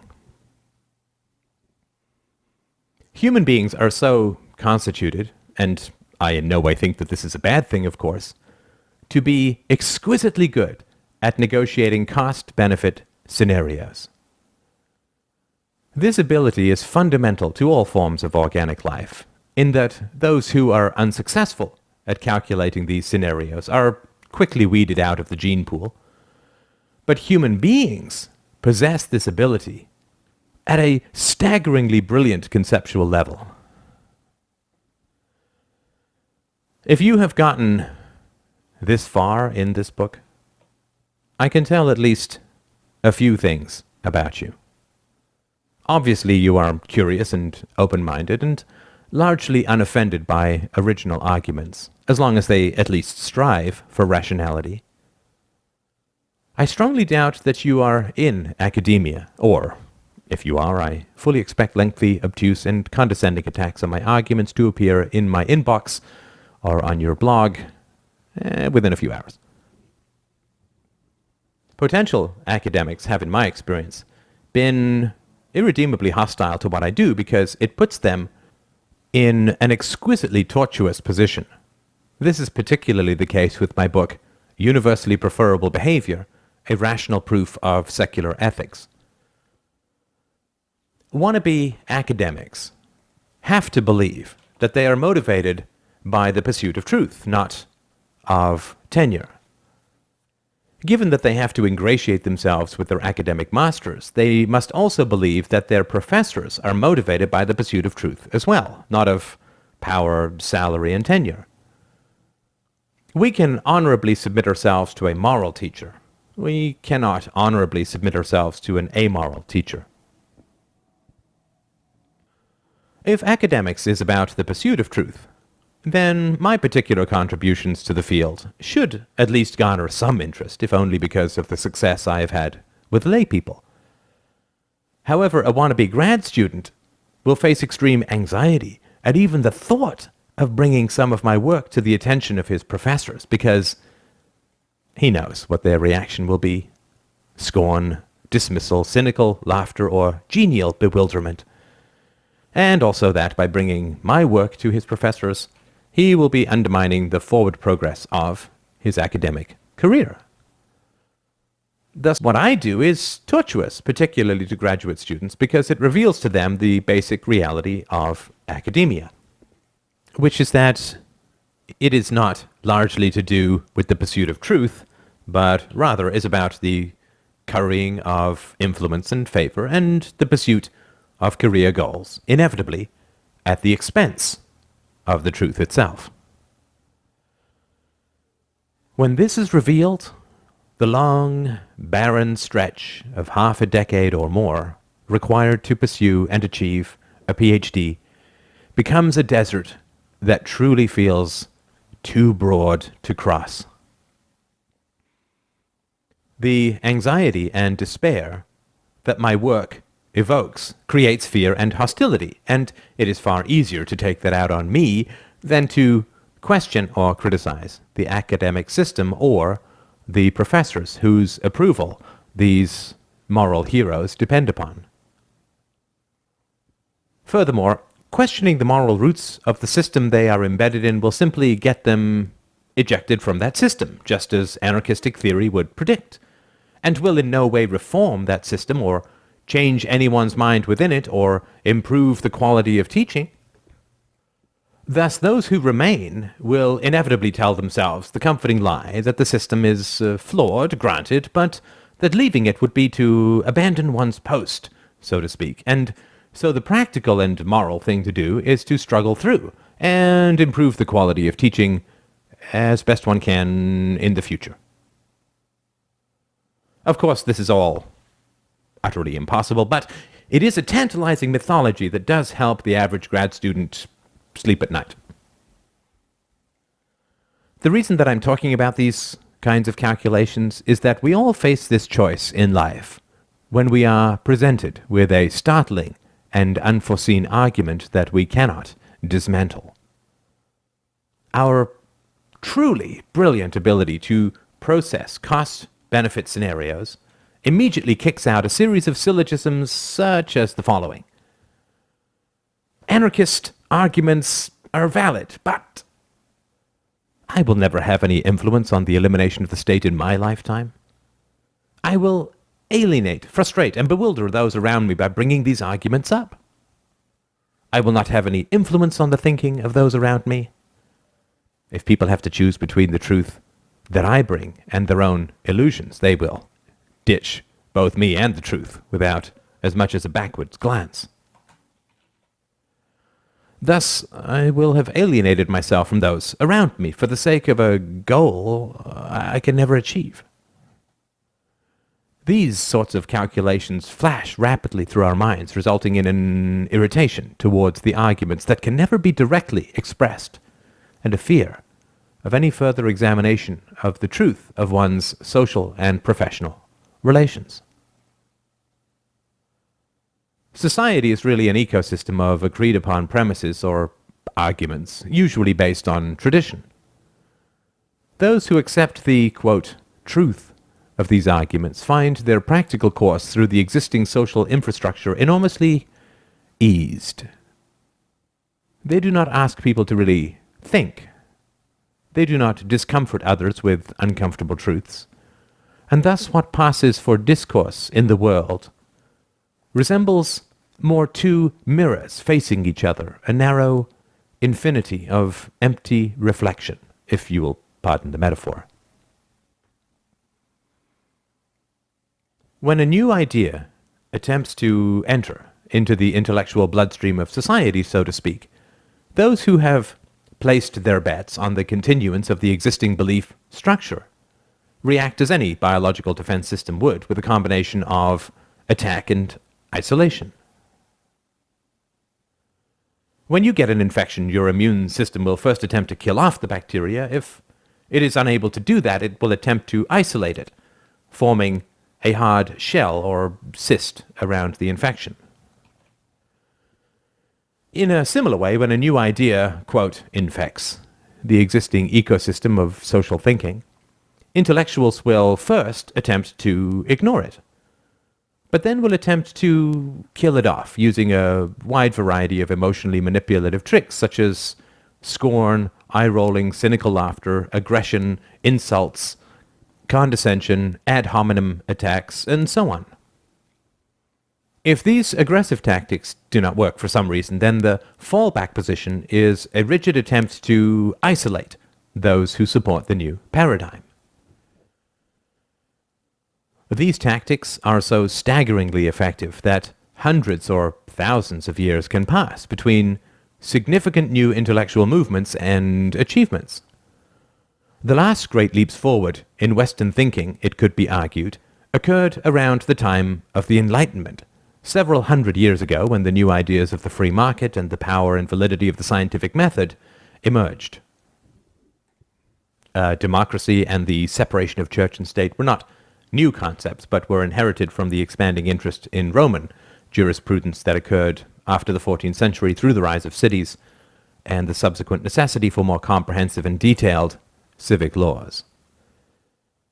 Since then, there have been some dramatic increases in personal liberties, notably the non-enforcement of slavery and the expansion of property rights for women. But in the 20th century, most of the, quote, new developments in human thinking tended to be tribal throwbacks, irrational in theory and evil in practice, such as fascism, communism, socialism, collectivism, and so on.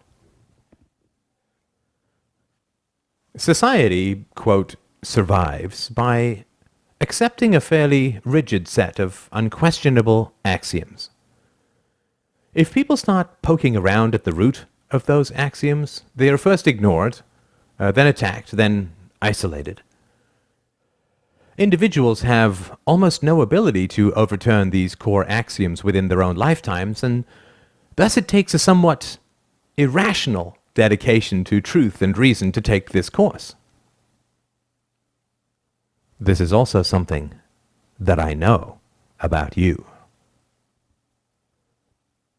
Socrates described himself as a gadfly that buzzed around annoying those in society through his persistent questioning, but he himself was bothered by an internal gadfly which constantly nagged at him with these same problems. Given the extraordinarily high degree of discomfort that is generated by questioning social axioms, I know for sure that you are also possessed by one of these internal Socratic demons, which will not let you rest in the face of irrationality or remain content with pseudo answers to essential questions. Now that I have opened up at least the possibility of these answers in your mind, I know that you will keep returning to them almost involuntarily, turning them over, looking for weaknesses, because of a kind of obsession that you have, or a mania for consistency with reason and evidence. There are very few of us who, in some sort of Rawlsian scenario, would get on bended knee before birth and demand to be given this kind of obsessive compulsive dedication to philosophical truth. Given the high degree of social inconvenience, the resulting anxiety, hostility, and isolation, and the near certainty that we shall not live to see the truth we know accepted at large, it would seem to be almost a form of masochism to reopen arguments which everyone else accepts as both proven and moral. We might as well be a police detective questioning a case with 200 witnesses, a confession, and a smoking gun. Just as this detective would be viewed as annoying, irrational, and strange. Well, I'm sure that you get the picture because you live in this picture.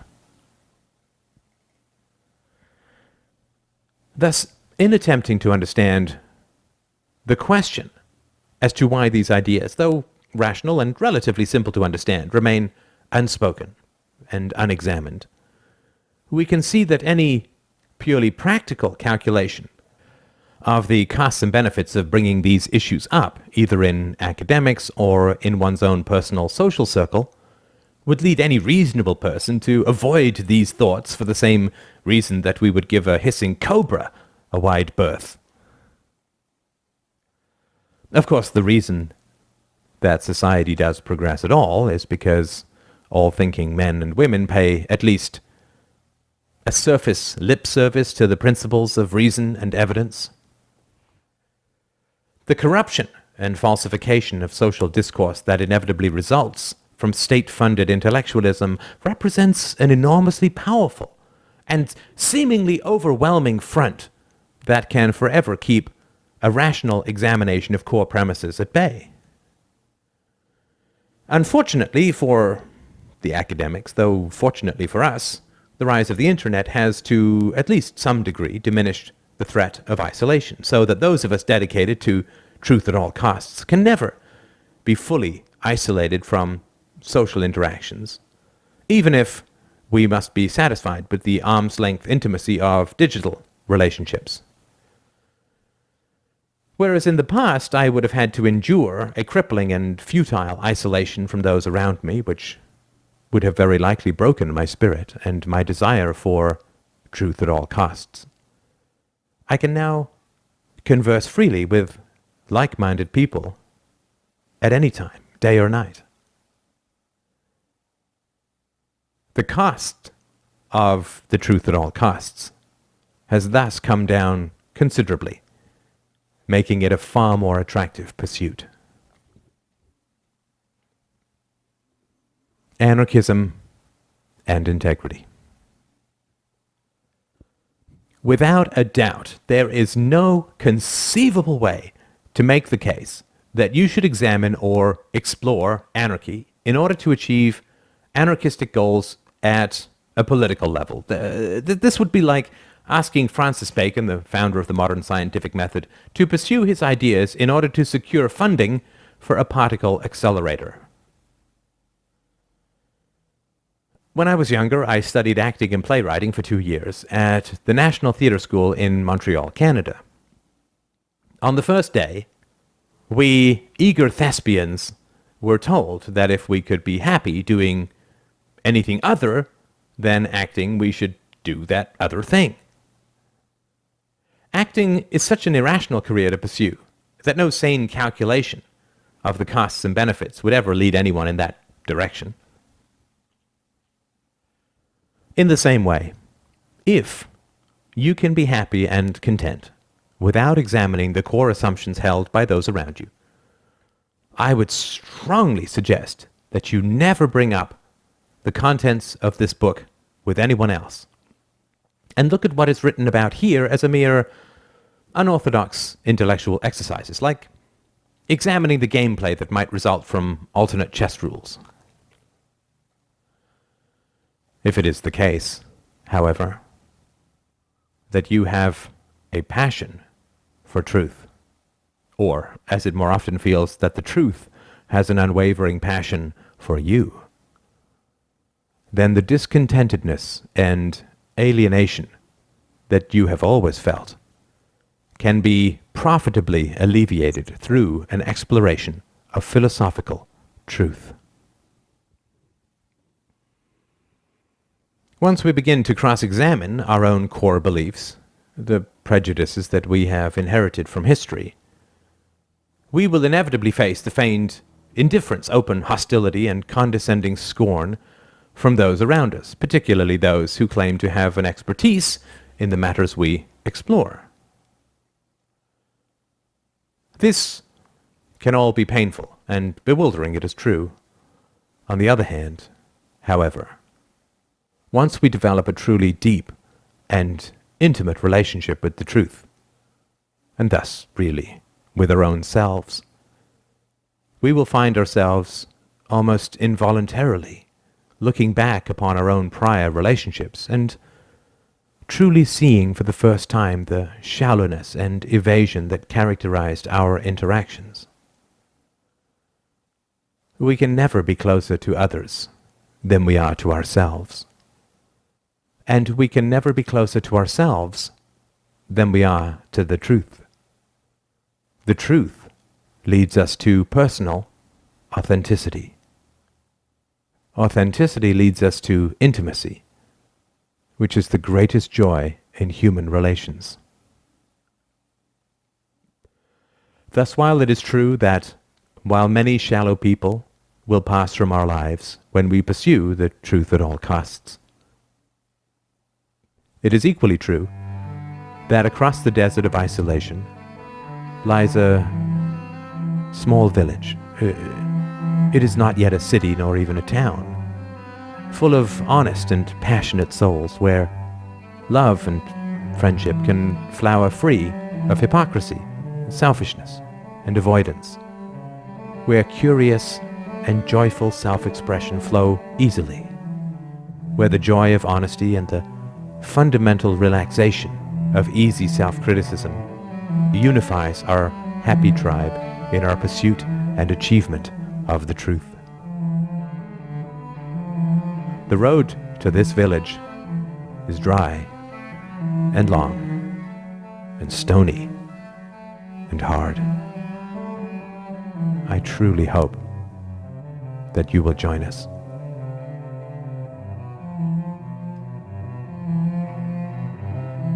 Afterward, I do thank you for taking the time to run through this little book. I hope that I have stimulated some interest within you about the thrill and value of exploring anarchy. If you're interested in exploring these ideas further, in particular some thoughts how an anarchistic society could work, you might enjoy some of the earlier Free Domain Radio podcasts, which are available at www.freedomainradio.com. The feed for these podcasts is feeds.feedburner.com/freedomainradio. You can try the greatest hits as well, feeds.feedburner.com/freedomain essentials MAF. You can also use the Free Domain Radio Philosophisician Wizard to build your own customized lists of podcasts at freedomainradio.com/PHIPHY. Free Domain Radio has become the largest and most popular philosophy show on the internet as a direct result of voluntary donations, which help spread the ideas and excitement of philosophy around the world. For more free books, please visit freedomainradio.com/free.html. If you have found this book to be of value, please donate whatever you can at freedomainradio.com/donate.html.